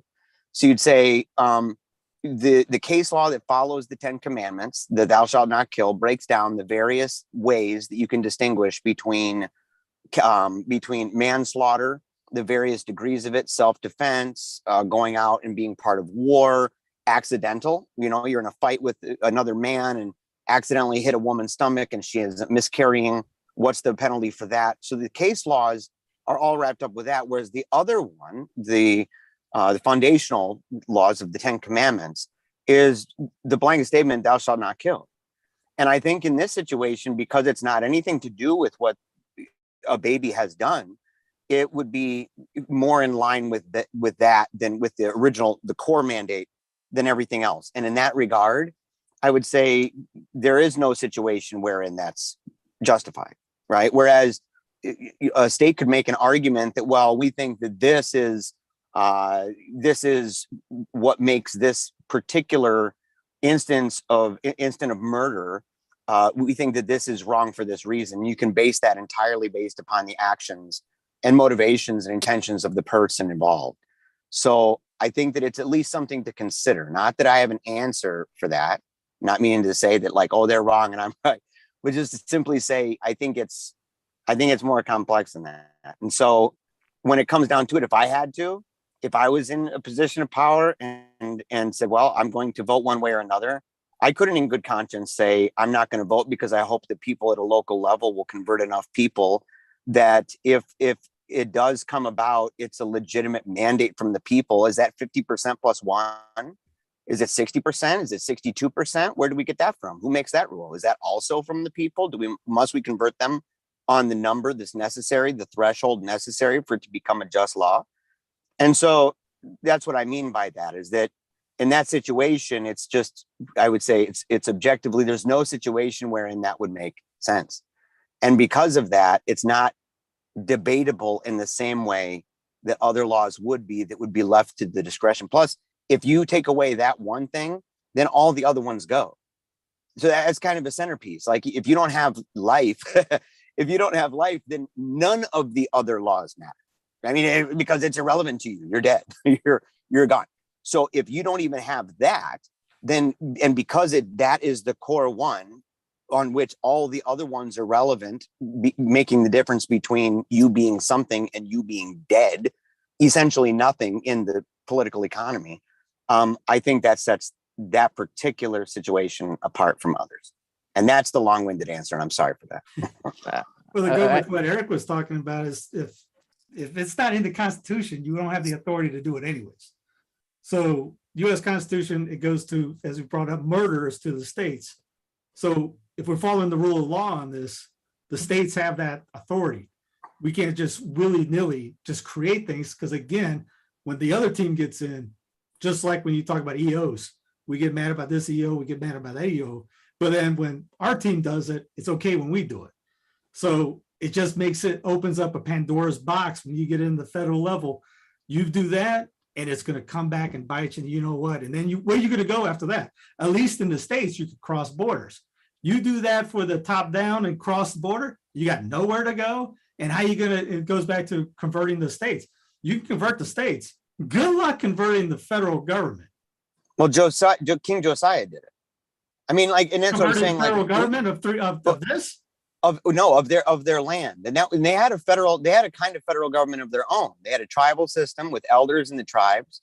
They had feast days that involved voting for the men, for any circumcised man, whether some brought in by adoption or born that way.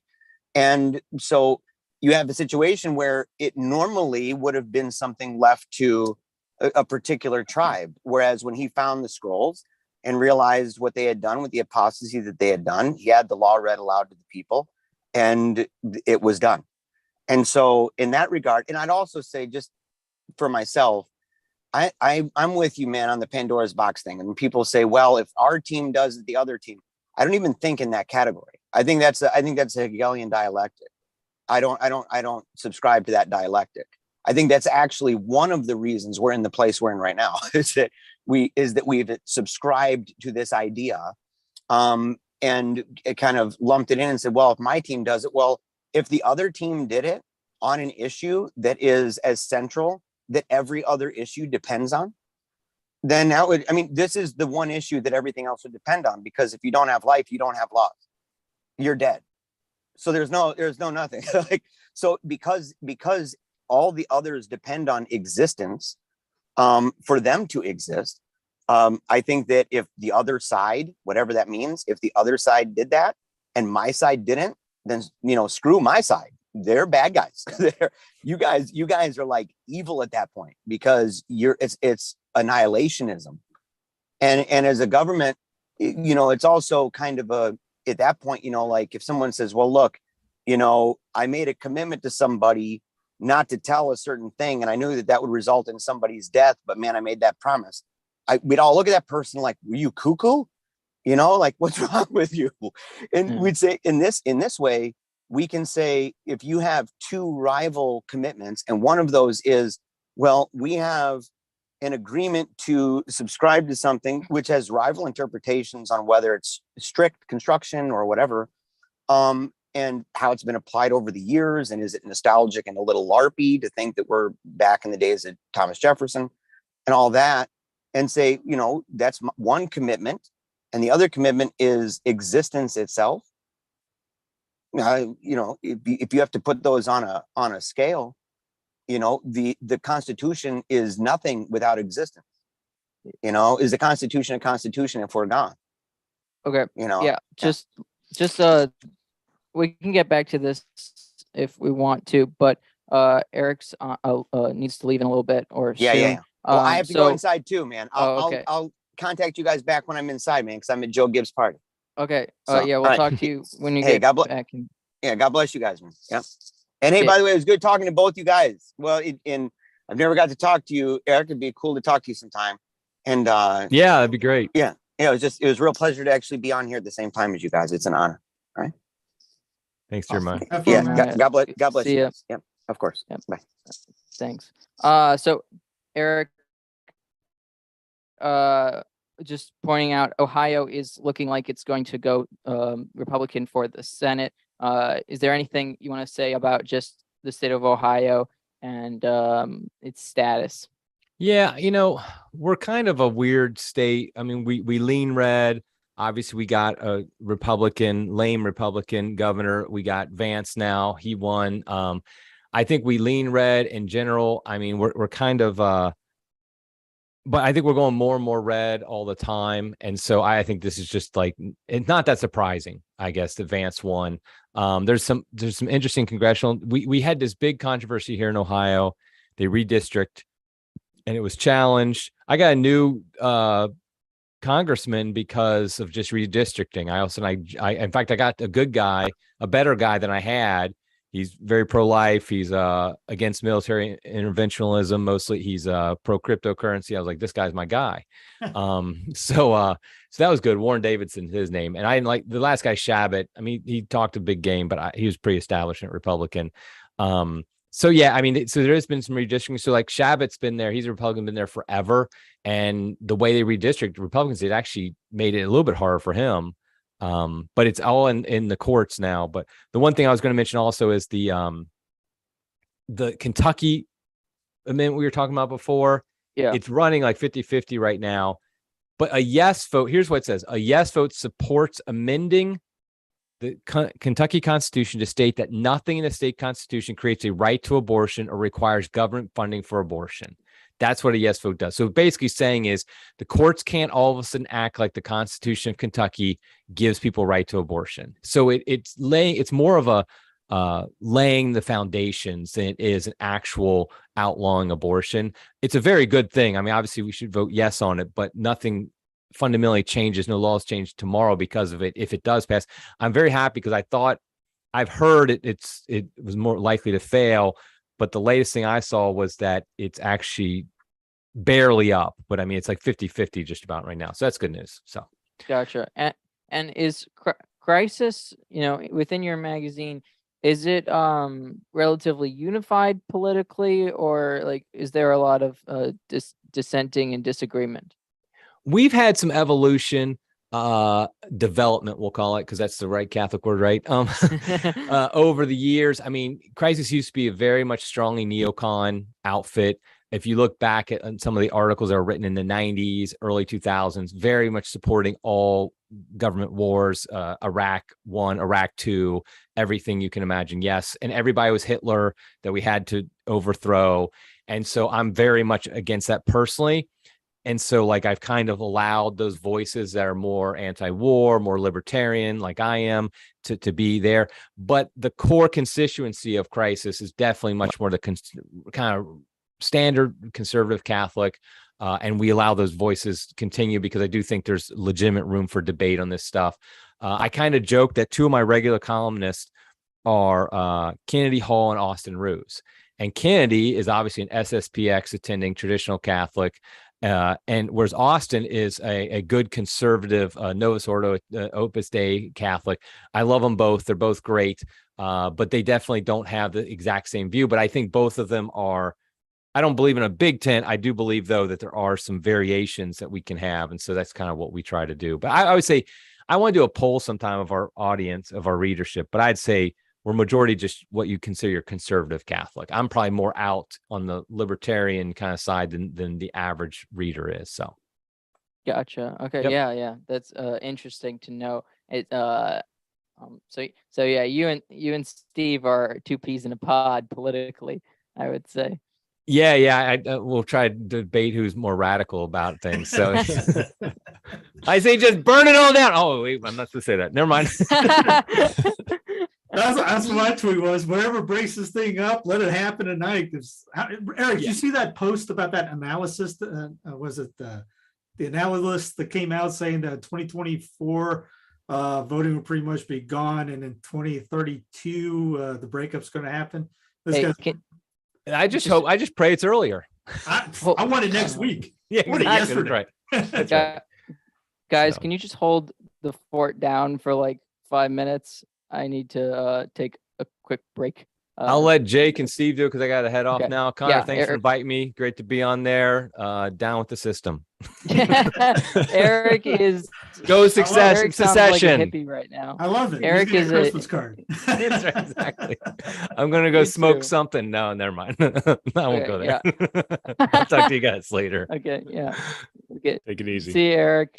Okay, yeah. Could you All guys right. just hold down the fort? We got for- this. We'll for find you? something to talk Okay. about. Talk amongst yourselves. I'll give you a topic. Steve, it's nice Hey. to talk to you, man. Yeah, same here, man. Seeing you on the seeing you on other videos and working around the social media photos. Yeah, man. It's so not in any way election related, but I really enjoyed the series that you did with Dr. Phimister on the councils. Yeah. I learned a lot from that. And then it helps me in my preparation. So I teach church history at a Catholic prep school. So I'm kind of like, okay, if I need to refresh my memory about something, I know I can go to these two guys for it was entertaining. Your remarks are hilarious. Phimister is a funny guy. All British people are funny, it seems like. He's a cool But- dude. Him and I hung out when we were both in Denver, and he was just he's got this gigantic. He's got a book like this thick on the Council of Florence. So I'm going, Well, why do you have that? that's incredible. That's incredible. But so, why don't we take this opportunity to talk behind Paleocrat's back? You didn't Sure. really have much a chance to respond to what he was saying. He can watch this later and catch up. But so he was kind of saying, at least what it seemed like to me is that there's a hierarchy of goods, and when two competing goods are at stake, we have to choose the higher one. That seems in a way to marginalize to a degree, or maybe override subsidiarity, which is another principle that Catholics ought to hold dear. So what do you think about that? Do you concede anything he said? Do you want to offer another perspective? Yeah, what he was saying, in my personal opinion, would be nice if we had a monarch. If you had an emperor, okay, I'm striking that down. Bam. Okay, you can do that. That's the way that was. I mean, the government we got right now is a federal republic, supposedly. That's what at least it says on paper. On paper, And it's supposed to be representatives. And yeah, I could go in tomorrow as say I get elected in Congress and call that out. One, you're not going to get anybody to come by behind you. Because even with Graham, I don't believe he's legit on what he's doing. I don't know if you were on when I mentioned about Graham bringing that up to the federal level. He's just doing it for money, I think, and wanting to win elections because that's all they care about. So, because grew up in South Carolina, I never heard Graham say abortion in anything ever. He was all about pro-war. Right. We called him Grahamnesty. Him and McCain were butt buddies, and I was never heard him say the word abortion. Because Greenville, where he's just outside Travelers Rest, which is next to Greenville, that's the big abortuary right there. And nothing. Never heard him ever say anything. So unless you get, and it goes back to what I brought about Jean Vianney, he was able to take down an evil thing that was going on because he changed their hearts. And if we force an issue on others, which is a good thing to get rid of, the people aren't ready for it. So it's going to basically be a horrible revolt. And that's why I go back to the prediction that all the states are going to be pro-death by the end of the decade. I mean, we see one already, Vermont. We lost Vermont today. Kansas went down. It was the first one that went down with the vote.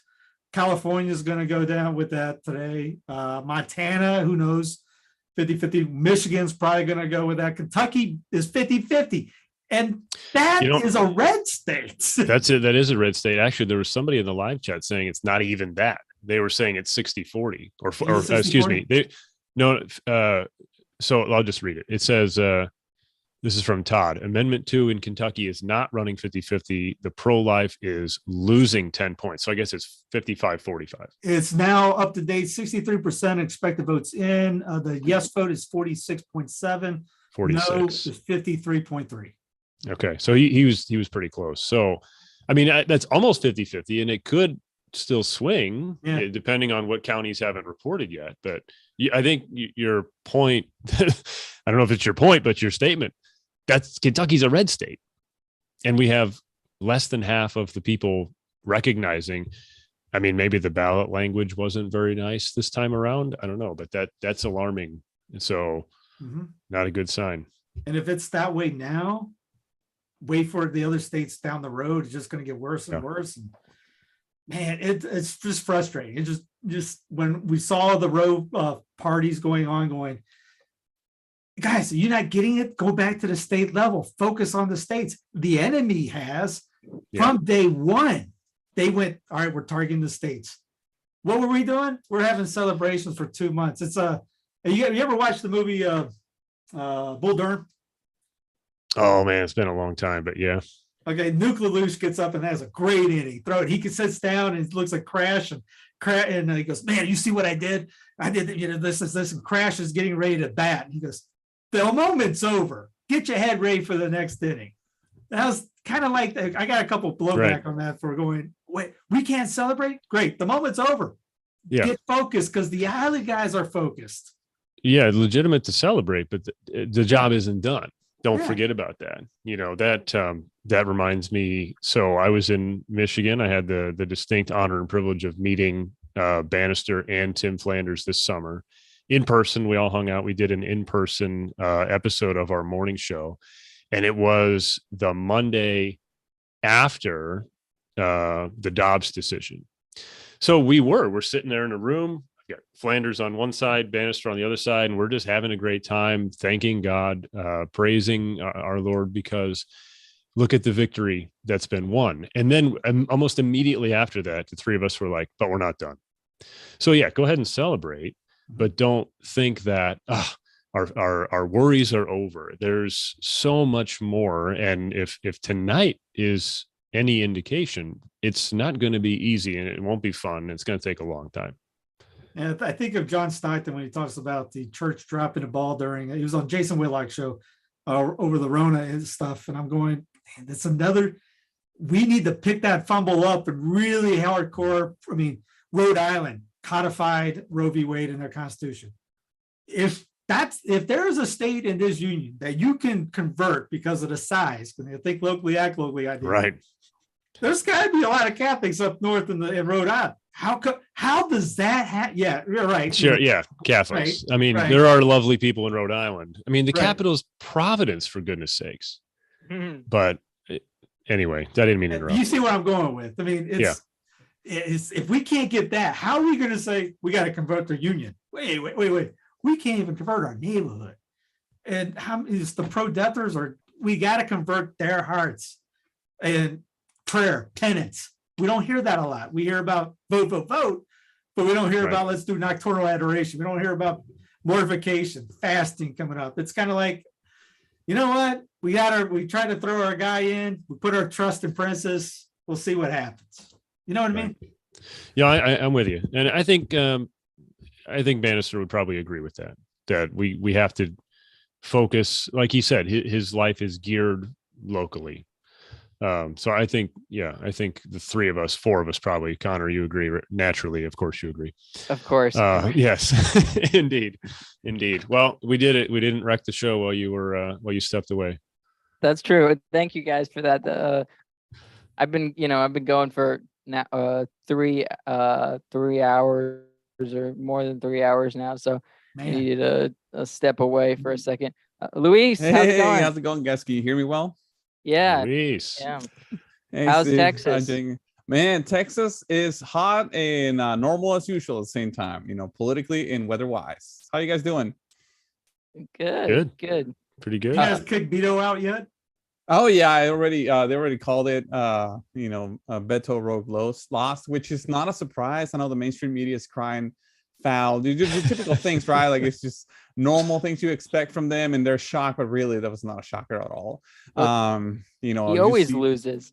He always, yeah, he comes. He's actually, very good at losing. He's And- great at it. It's To an art me, form. it's very ironic because Beto O'Rourke or Robert Francis, whatever you want to call him, make his really, if you think about it, his political career is just essentially is I almost beat Ted Cruz. That's really, really, that's what it is. It's like saying we almost beat Alabama or something like that, you know, in football terms. You know, I don't know. That's not really an accomplishment, honestly. And he's rode that wave ever since, and you know, hasn't gotten anything better, thankfully. Put on his tombstone. Almost beat Ted Cruz. Almost beat Ted Cruz. Almost The Canadian. So yeah, that's the situation with him. He lost. Pretty much Texas went red, as you would expect. Florida, the biggest headline, I think, Hispanics, according to you know, I hate to break into Hispanics and all the Latinos here in the US, but you're going to be the target, or we're going to be the target now, because media has realized that Hispanics turns out to be very conservative. You know, the whole Latinx nonsense in all these, you know, facades, the lockdowns, the mandates, if you know what I mean. They didn't really sit very well with the Latino community, just like mainstream America either. And they happen to be entrepreneurial. They happen to be pro-family. They kind of like a lot the Second Amendment too, honestly. So the media has no other way to see it now. They're basically public enemy, according to the media, essentially, because they're not, you know, towing the line to the liberal narrative. And Yeah. no, and that's not trash what he just said about the Second Amendment, but that's a mindset again that we even got to get out of. About the Yeah. act locally, think locally, state level. Texas has its own constitution. North Carolina's Yeah. state. There was a guy at the gym. He has a Second Amendment shirt on, and I go, "Well, here it is, Section 33, Amendment 2, subsection 3. That's the gun amendment." That's what we blame. It's just that whole mindset of top down. Yeah. And then we eliminate the states, we become a new Russia. And that's what they want. Yeah. Yeah. Well, I think it's really just because everyone really wants to think vertically, but they don't know how to think vertically correctly. Does that mean like that we all need to think vertically to God, but everyone is now inclined instead to think vertically to the federal government, which Yeah. is so basically the federal government has become God. It's a French Revolution mindset. It spawned of the FR, right from that Hobbes ideas, top down, centralized, big, strong, centralized government. And it's that you're seeing culturally speaking also how it's reflected in the way they try to mess with, you know, school system and ideology, things that cannot be mentioned very openly on YouTube or whatever social media channels because we get banned or flagged. All of us have experienced some of that at some level, but we get the point, right? Like they're trying to meddle with this ideas of gender and whatnot. That just doesn't sit well. You don't have to be Hispanic to reject them. You just have to have some grain of common sense and decency. Heck, you don't even have to believe in God, honestly. Like it's just flat out insanity.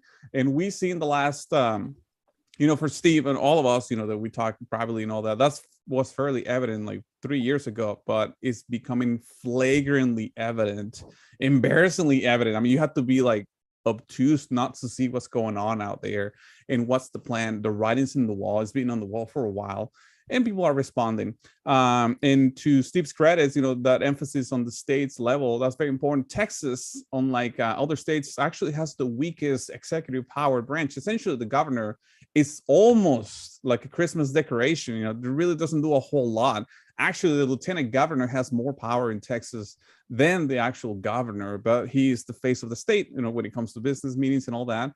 It's still a great win, you know. It's not like Beto O'Rourke would have done a lot of damage. That's more like media sensationalism narrative, but it's still obviously good to keep that guy at bay. We don't want him here. Hopefully, I don't know, he can try Louisiana, you know, change his name to Beto, I don't know, something like that. Hopefully may stick there, or I don't know, Oklahoma, I don't know. Also, Haley's in the chat. Haley, I don't know how the sharing things work. I've noticed your stuff, and Adrian and I are talking, but I don't know how I'm really bad technologically. Anyways, I'm right there with you, man. yeah, I'm absolutely horrific. I'm 23, but I am absolutely terrible. I run a big YouTube chat. I have no clue what I'm doing half the time. Well, yeah. I mean, let's just say a lot of YouTubers don't know how to use the community tab. I just had an interview with Um, one of the Benedictine sisters, and I forgot to use the right mic, and I was, oh man. Well, that's hilarious. So I did multiple interviews on a trip, and I was using like the camera mic instead of the microphone mics, and it's just a miracle that anyone could hear us. Yeah, no, it's sometimes technology is a mess, but here we are. We're making it happen anyway, right? And of all times, this is great to be hanging out with you guys. I really admire all you guys, what you do. And I actually had Steve Cunningham at my channel. That was one of the earliest interviews I started with Reconquista, as a matter of fact. So it's one of the greatest times I had interviewing someone until this day, and ever since, Yeah. It's funny. Enoch was in here earlier. I laughed kind of at an odd time because I saw Enoch say, "Oh, look at the news from the Pews gang." And now I'm thinking, oh, now it's become meaning of Catholic. And who knows if Jeremiah comes back, then it will really be just meaning of Catholic plus me and Steve. Sensus Fidelium, and all those things too. And it's an awesome channel, by the way. Yeah. A lot of good stuff going on there. But yeah, Luis, I brought it up earlier with Mark was on from Tradmen. He's from Texas too. Mm-hmm. I didn't know Greg Abbott was Catholic until very recently. Do you know much about his Catholicism? As far as I remember, and I'm not necessarily the expert on the subject, a lot of it has to do with his wife conversion. His wife is Catholic too. Texas, believe it or not, even though has a strong Protestant tradition, particularly Methodist. Obviously there's a lot of Baptists too, but there's also, because of the Spanish legacy, a lot of that Catholic and German actually through the Hill Country. So all that area of Schertz and Fredericksburg, Johnson City, the Hill Country, essentially, that's a lot of German Catholic legacy there. So it's not surprising. It's just that we had the Protestant branch is really more dominant up north, where I'm in Fort Worth. So that's actually, historically speaking, was more dominant. But even Tarrant County, where Fort Worth is located, is now in the double-digit Catholic population. Back in the day when I was a kid, it was single-digit Catholic. So there's been definitely a growth. This used to be part of the Dallas diocese, so it kind of split a while back, and and the rest is history. Gotcha. Okay. Yeah. I mean, but yeah, no, Texas has such a fascinating history. I mean, most of the states have a fascinating history. We get such a dull version of every of all the history of each state, and it's good to learn, especially a lot of the Catholic roots of. I did a series. I got a series going on all the states, and I did the Southwest already. Texas was I think the last one. It took me a few hours to do that. New Mexico was a 4-hour show, and I'm now working on the Southeast. Okay. I know Charles Colomb is also kind of doing something similar on Off the Menu. They're going through the State of the Week. Yeah, State of the Week. Yeah. So he's got the money for that. I can't travel. Oh yeah. Yeah. He's cooler than me. It's Charles's birthday actually today. Oh yeah. I forgot about that. Happy birthday, Charles. Happy birthday, Charles. I mean, it's the next day where he is, but but it's kind of funny. Yeah. So election day is his birthday. That's perfect for a monarchist, right? Yeah, to have election day. But yeah, well, I hit refresh on my browser here, and it looks like about 48% of precincts reporting in Missouri, and Fox has called it for Schmidt. Although the numbers just creeped in a sort of larger interval than I thought they would. It was 57-40. Now it's showing 54-42. I don't think she can close the gap, Trudy Bush Valentine, but and Texas is, or not Texas, Georgia in the Senate is also moving red. It's very close, but it was nice. It's about a percentage point. Does anybody know how? I know runoffs could ensue. I'm not sure what percentage it needs to be to avoid a runoff. But yeah, no, great with Missouri pulling through. Losing Kentucky, 1 million votes. And Yeah. Really? Oh wow. I mean, I don't know. Speaking of Missouri, very quickly, I don't know if you guys noticed or mentioned this earlier, because obviously I came late to the party. Josh Hawley, the senator from Missouri, mentioned earlier that if they achieve the majority in the Senate, they're gonna try to, remove Mitch McConnell from leadership, which I think that's the strongest statement.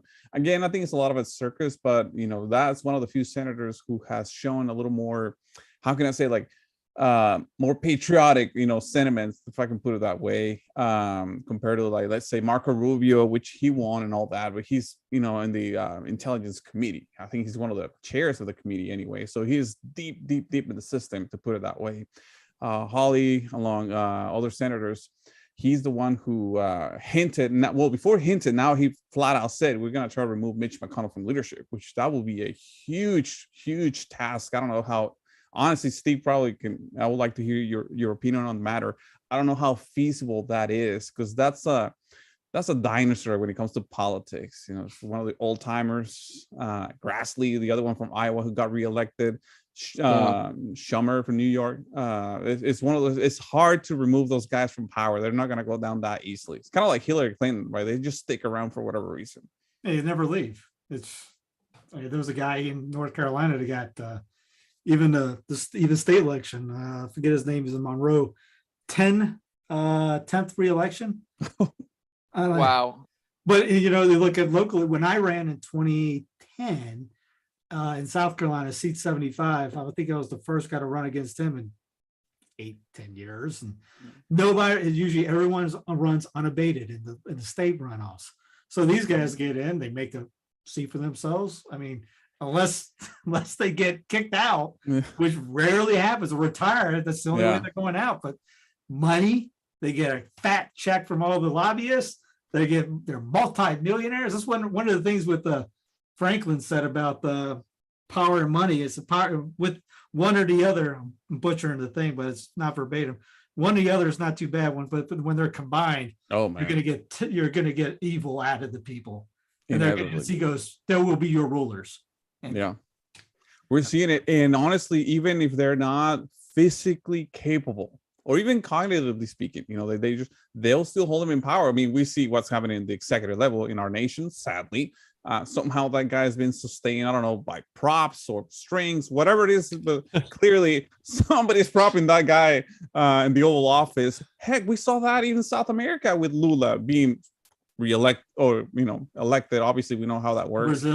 Brazil did again, being from Mexico gave me that little bit of cynicism. When I see the political theater, I'm like, yeah, those upper trends, I've seen that movie before down there in Mexico. They're pros at it, so when I see it replicated, whether it's here or in other countries, I just chuckle a little bit. It's like, yeah, I've seen that one before when I was a kid. That's the story of Mexico's entire election history. It's like, oh, we found missing votes, or oh, whatever, here we are, never mind, we won after all, or the system failed, literally, the system crashed, but never mind, we got it back online, and turns out our candidate won. It's the same thing. Who knew? Like turns out our guy won. So that's the same thing I noticed with McConnell, which his wife was in the Trump administration. Obviously, we know that. They're deep pockets, no connections, a lot of people, a lot of power. They're basically, that's the guy who could make or break for a while Obama's agenda on McConnell. I mean, it doesn't matter how he has lack of charisma. It doesn't matter. He has a lot of power. So we'll see what happens. You have a lot of senators and representatives kind of trying to bring new heirs. And we saw earlier this year the story of Liz Cheney being kicked out of, Wyoming. Apparently doesn't like her at all, politically speaking. So I don't know if they can get momentum, but hopefully something will change, because we definitely need it. 2 years, to 2024, it's a long time. I mean, I don't know, these last 2 years, I don't know for you guys, they have been rough for a lot of families in Texas. Rough. I mean, inflation heck, buying a house, whatever. Simple things are basically now, dreams for a lot of people. You're aspiring to riches, kind of like being a CFO of a major Fortune 500 company or being a 5-star general kind of thing. Within the last 3 years that changed. So imagine 2 more years of this, plus whatever brings you guys to get out. And there's the southern border becomes Oklahoma. Yeah, no, that's what's needed. You talk about 2 years being rough. Okay, here's a solution. We're out. You instantly get a pay raise. It's speaking of the border, which I just happened to be this summer in North Carolina, visiting some in-laws and all this. I've never been there. It's a beautiful place. I was in the mountains, which I love. And then back in Texas, we see the mess that the border is. And I don't think the media reports that enough, but it's like we see an influx. A lot of this, election is reflecting what is obvious for the last 10 years. We're operating on their old paradigms, right? We think, legal immigration is just Mexicans working at a Home Depot parking lot. Pardon me for being politically incorrect, but I don't care. That's not the case anymore. I mean, we really have, negative migration from Mexico. Mexicans are staying. Some of them even going back to work because there's, opportunities down there, even though there's a lot of crime and corruption and all that. What we're seeing now is a lot of people from the farthest corners of the earth, whether it's Iran, literally Venezuela, the Middle East, the African belt. And I'm seeing it in Mexico, not even the US, like they're migrating Mexico. Obviously, they bring a lot of problem and all that. So it's becoming an issue. It's no longer, hey, we have workers who are depreciating our wages. Is we don't know who these guys are and what their intentions are. And that's an issue. Nobody wants to address that because it's not politically correct. And they're literally crossing the border by the thousands till this day. Untracked, unchecked. That, by the way, that's kind of aided a little bit in the housing crisis in Texas because they got to live somewhere. I don't know who's providing that housing. I don't know how they're getting that, but obviously they're not sleeping in the streets, especially in areas like Austin or, San Antonio. Somehow they're getting housing in some way. It's still a mystery. But that's obviously creating a bigger problem that the media doesn't want to point, and the federal government either is completely incompetent or they're complicit. Yeah. So just looking at some recent election stuff. Okay, so what's crazy to me is that Fetterman's still winning currently. I'm not shocked. Goes back to the stupid party. Well, Dr. Oz running against them. That's true. I'm almost okay with keeping, a Muslim from being elected to the Senate, and just leaving this stupid guy. It's like Herschel Walker was the same way. He's an idiot. No offense to him, but he's a yes man for the vote for the GOP. And if you listen to him talk, he is almost like Biden, except he's got less working brain cells. And that's the only reason they put him up there, because he had a black on a black guy. They played the race card. They couldn't do a white dude, so they put Herschel out there and just propped him up. So you got Herschel and Dr. Oz is going there. Here's your conservative guys, and Herschel's got more problems than the law allows for people with. Hey, it's just like we played on News from the Pew with the one podcaster going, she said something else. I don't give a blank about morals. I care about winning. That's all they care about. That's all you need to know. Yep, we're going to put this guy with strategy. We're not because he's the best candidate. We're strategizing. And Dr. Oz, you look at him going, this guy, a turtle should beat Fetterman by 100%. Anybody just throw. It's that whole joke with Jerry Seinfeld about the involuntary luge in the Olympics. Make that Olympic sport. Just grab somebody from the stands and throw them in there. Whoosh! Olympic record. He even want to do it. They could have done that. Pull some guy off the street, put him up there against Fetterman, and should win a landslide. But no, it's close.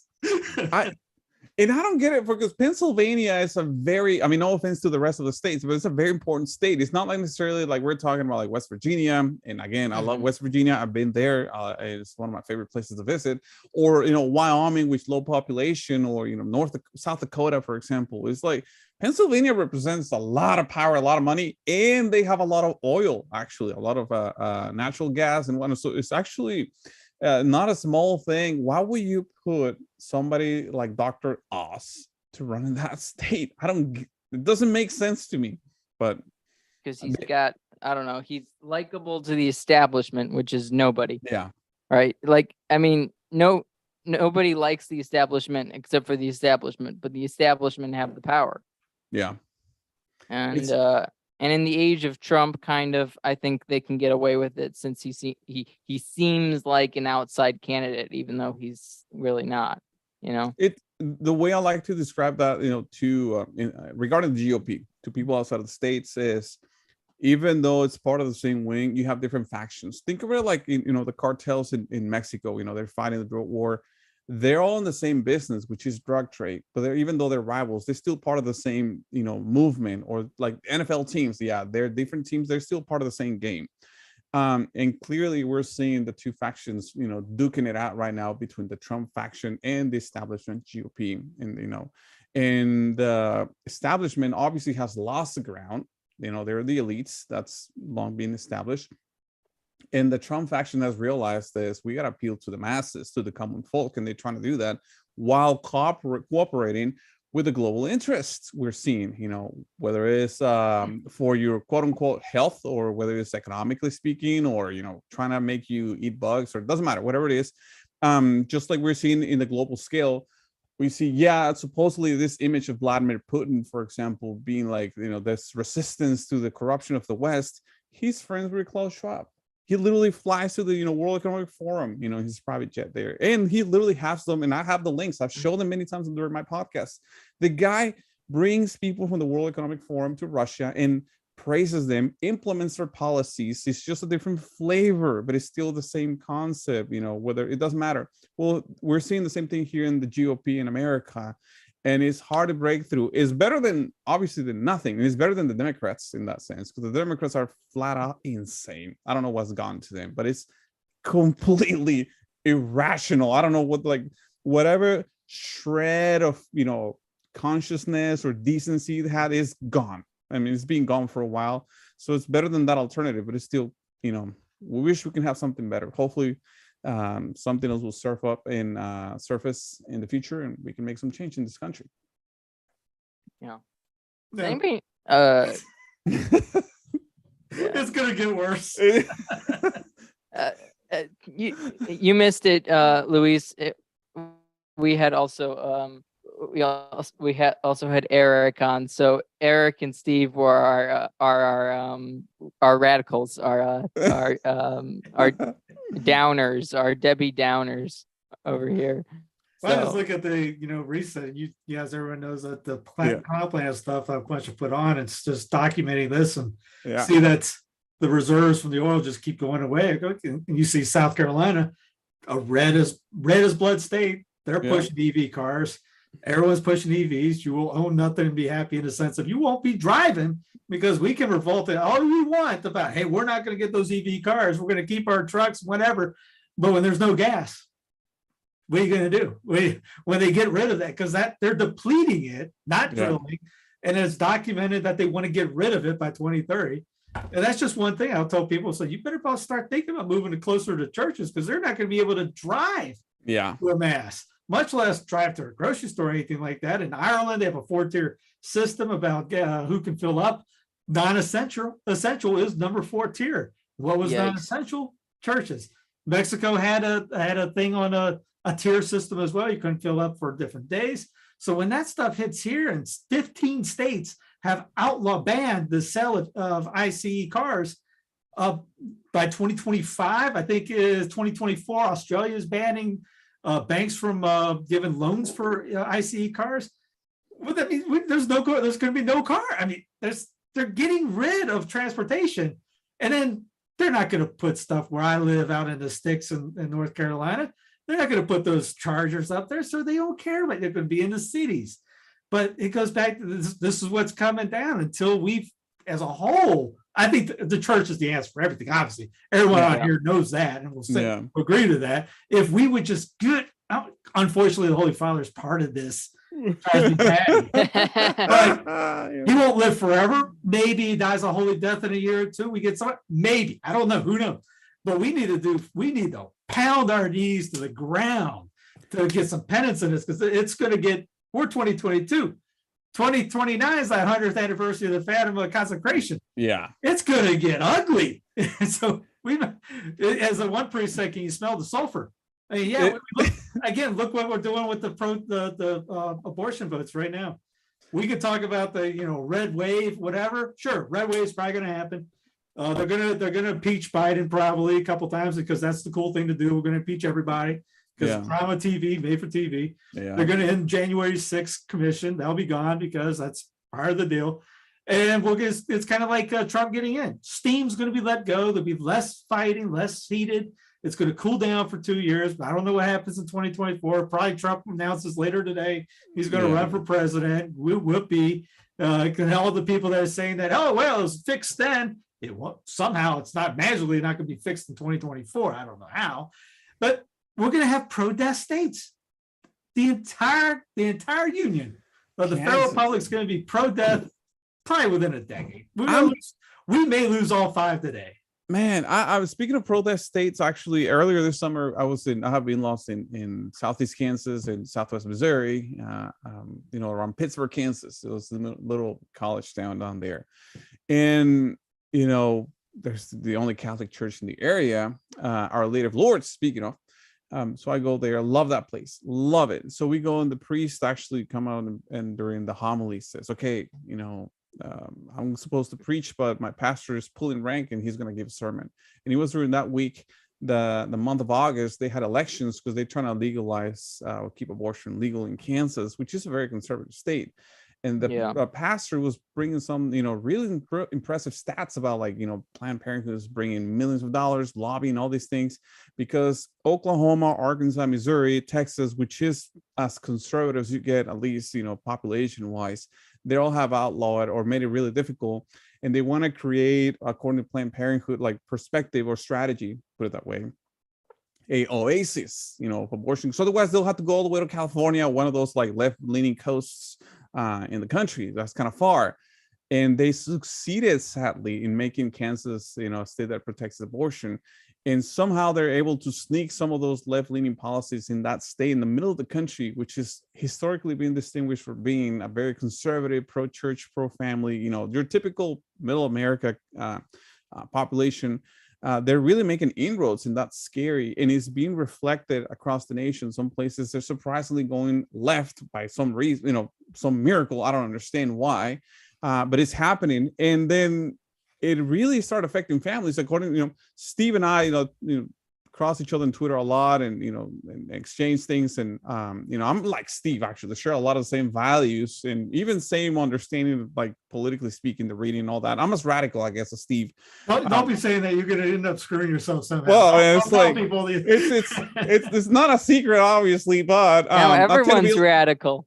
Well, radical for the according to the media. It's just we're normal guys who normal things, I guess, family, church, the typical things, providing for our loved ones, security and safety. That's pretty crazy. Radical. That's pretty radical, I guess, right? Pretty radical, Louis. Yeah, I guess. Hey guys, I gotta run. My wife just texted me, said she's gotta go to the bathroom. I gotta go hold the baby real quick. So all right. Okay. Jake, you had something, or do you have anything else to say? I know you have to leave soon. Yeah, I'll have to head out soon, but all of these sort of politics is not my thing. If anybody hasn't got caught onto that by now, I've been fairly quiet tonight. I tend to focus more on theology and history, trying to learn, there's nothing wrong with political science. Of course, it's very interesting. It's just, it's not my jam.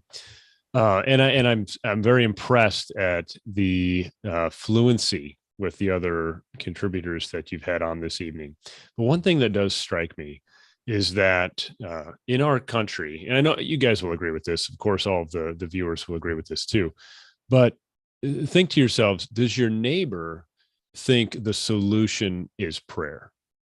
Does the guy next to me, I've got two neighbors. I live on a dead end street. I'm the second to last house. So I've got two neighbors in reasonably close contact. And do either of them think the solution is God? No, they don't. And even if they did, do they think the solution is Christ? Smaller chance even still. And if they think that it's Christ, do they think that it's Christ through his holy church? Now you're into the land of radical rosary extremists, right? I mean, we're all within arm's reach of a rosary, or maybe there's one in your pocket or something. And so Catholics find themselves, I find myself in a situation being an American where I feel like it's tense to live in a land like this that was questionably founded. Some people will say it's crypto Catholic, like Tim Gordon and some of his confreres will argue that there's a Catholic underpinning here, and as far as the natural law is concerned, I guess that's true. But then there's also the Freemasonic Enlightenment liberalism element that specifically desired to repudiate the church. And so balancing these realities, being on the one hand, doing the best I can to be a faithful Catholic and trying to be a proud American, is not always an easy thing to do. And I think for all of the good that our political system could offer, it's hopelessly bound up with this world, right? So even if we had all of the best people in all of the right positions, it's a system that seems closed off to God. And so before I depart and kind of, gracefully bow out of this discussion that's for the most part over my head, I just wanted to throw that out there, that we can't think like the liberals want us to think, right? Part of the Enlightenment project is the privatization of religion. And so when we fall into that and we want to come up with political solutions for what are ultimately spiritual problems, I think that's where our compass is broken, right? And we got to try again. So those are my thoughts. It's been a pleasure being on. Yeah, Jake, it's always. It's the first time you're actually on. It's been a pleasure having you on. I'm so glad you were able to come on this, and I think you provided a very important aspect to the stream, even if you feel like you're not in this realm. Way over my head. No, it was a lot of fun. And Connor, I'll reach out to you privately. We should do something similar again soon. Awesome. Yeah. Well, thank you, Jake. Check out Jake on Meaning of Catholic. Do you know when your next video where it's just you will be, or just me? I hope sooner than later. So if you're a regular viewer of Meaning of Catholic and you appreciate the Monday Morning Man show, the Our Lady of Victory morning show, you'll know that I have a new job as of August, and so I'm still kind of getting my feet underneath me and grappling with all of my new duties and things like that at the school that I work at now. But solo content coming soon, and then Paleocrat and I are going to be teaming up to do like a catechism-ish series. Not exactly sure when. We had kicked around the idea of Advent, but that's fast approaching, and we're not prepared. So we shall see. I hate not being prepared. It's the second worst feeling ever. But yes, so solo content coming soon, and I'm planning to be on Monday mornings for the foreseeable future. Awesome. Okay. Luis, good to see you, man. Likewise, brother. We'll Connor, talk to you later. Thanks again. See you, Jake. And I love talking to Jake. Yeah, he is great. I mean, literally everyone who's been on today has been a blast to see. And it's just always it's just everyone's doing such great work on their individual channels, and stuff like that. So I mean, your channel is Reconquista Network. Will you talk a little bit about that if people haven't heard of it? And not talking, Reconquista originally started as a podcast for radio and in social media, and then the podcast went to a radio station in Dallas, and then COVID. Anyway, we branched out to YouTube, and here we are. I'm on a little bit of a break. I came back. Long story short is I got married, and so I just came Oh back yeah. literally from the honeymoon and all Congrats. that. So this is not my original setting. I'm remodifying everything. We actually, because now we're a family. We're a family of 6. You know, we're a lot. So my house, you know, it's a normal house, so we're all kind of squeezing and all that. So I'm kind of, obviously my office, which I used to do for video production, all that, because I do media consulting as my private business gig and all that. Well, my office is gone. You know, it's so kind of like the dining room or arranging things right now. So technically speaking, I haven't started doing content, but when I got the invite from you, I'm like, oh, of course I'm gonna go live with you, Connor. That's for sure. I can't pass that opportunity. So yeah, that's why I'm here in the dining room area. But yeah, more content is coming with Meaning of Catholic, Reconquista in English, Meaning of Catholic, and hopefully with Census Fidelium too. It's just, you know, taking one project at a time and just restarting life. I'm piecing it little by little, you know, because, you know, we're a blended family. We're very happy and all that, but it's just one little step at a time. And the major things that we're focusing on right now probably is like getting a car so we can all fit. And that's kind of a tall order right now, given the market. And just a bigger place so I can have a studio and an office to work. So, but everything's going great. It's just saying, like, you know, that's just life for me right now. And yes, Reconquista focuses on Catholic, you know, tradition from a Hispanic perspective. You know, all what Spain left us here in America, particularly focused in America, because most Hispanic channels, I'm sorry, and most Hispanic historians or intellectuals, which I'm not an intellectual, by the way, all these like great thinkers of the Hispanic community, the real Hispanic community, like tradition, family, Catholic Church, and all that kind of stuff, really is more focused towards the motherland, you know, whether it's Spain or, you know, Mexico, Argentina, whatever. And I brought more like the spin of the United States, particularly because I live here in the United States.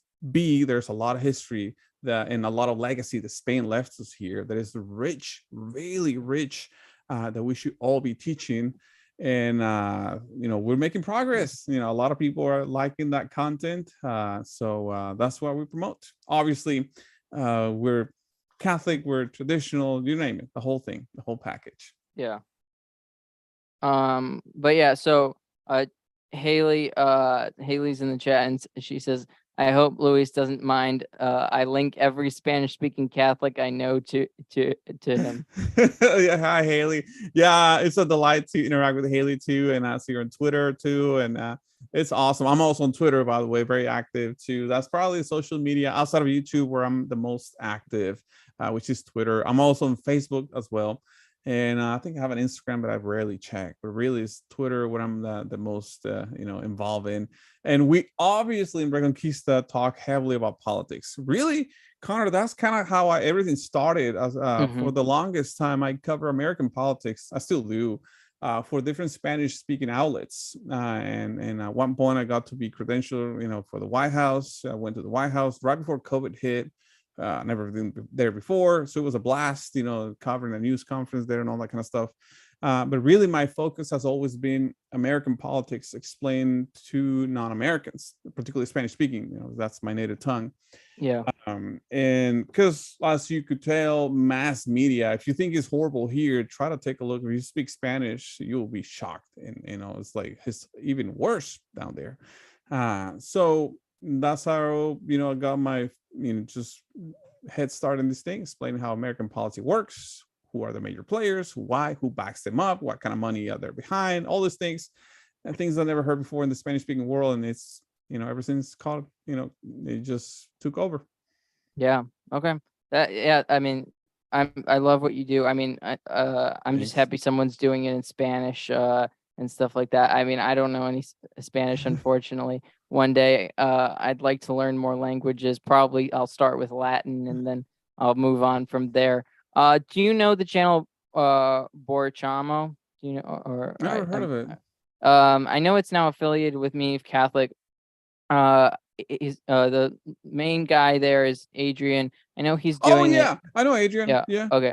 I might be pronouncing the name wrong. Anyways, he's doing a stream about the election right now too. Yeah. do you have any interest in just ending here early and jumping over to his? Awesome. Yeah. And I gotta rearrange things anyway. So yeah, definitely. Thanks for having me over, brother. And Well, so do you want to jump over to his? oh, with Adrian? Yeah, I'd love Yeah. to. So I'll send you the link, and Awesome. then I'll put the link in the chat for everyone to go over to it. Hold on. I'm just gonna put the link in the live chat, I got it. and then Adrian no, sent it to me. and then I'm gonna send you the link to the StreamYard, and then we'll jump over. Okay. Awesome. We'll see you Thank there. you all for coming over the stream. Please join Adrian's stream, or come over and watch Adrian's stream, and we'll both be over there for a little bit. Okay. Thank you, everyone. God bless. Viva Cristo Rey.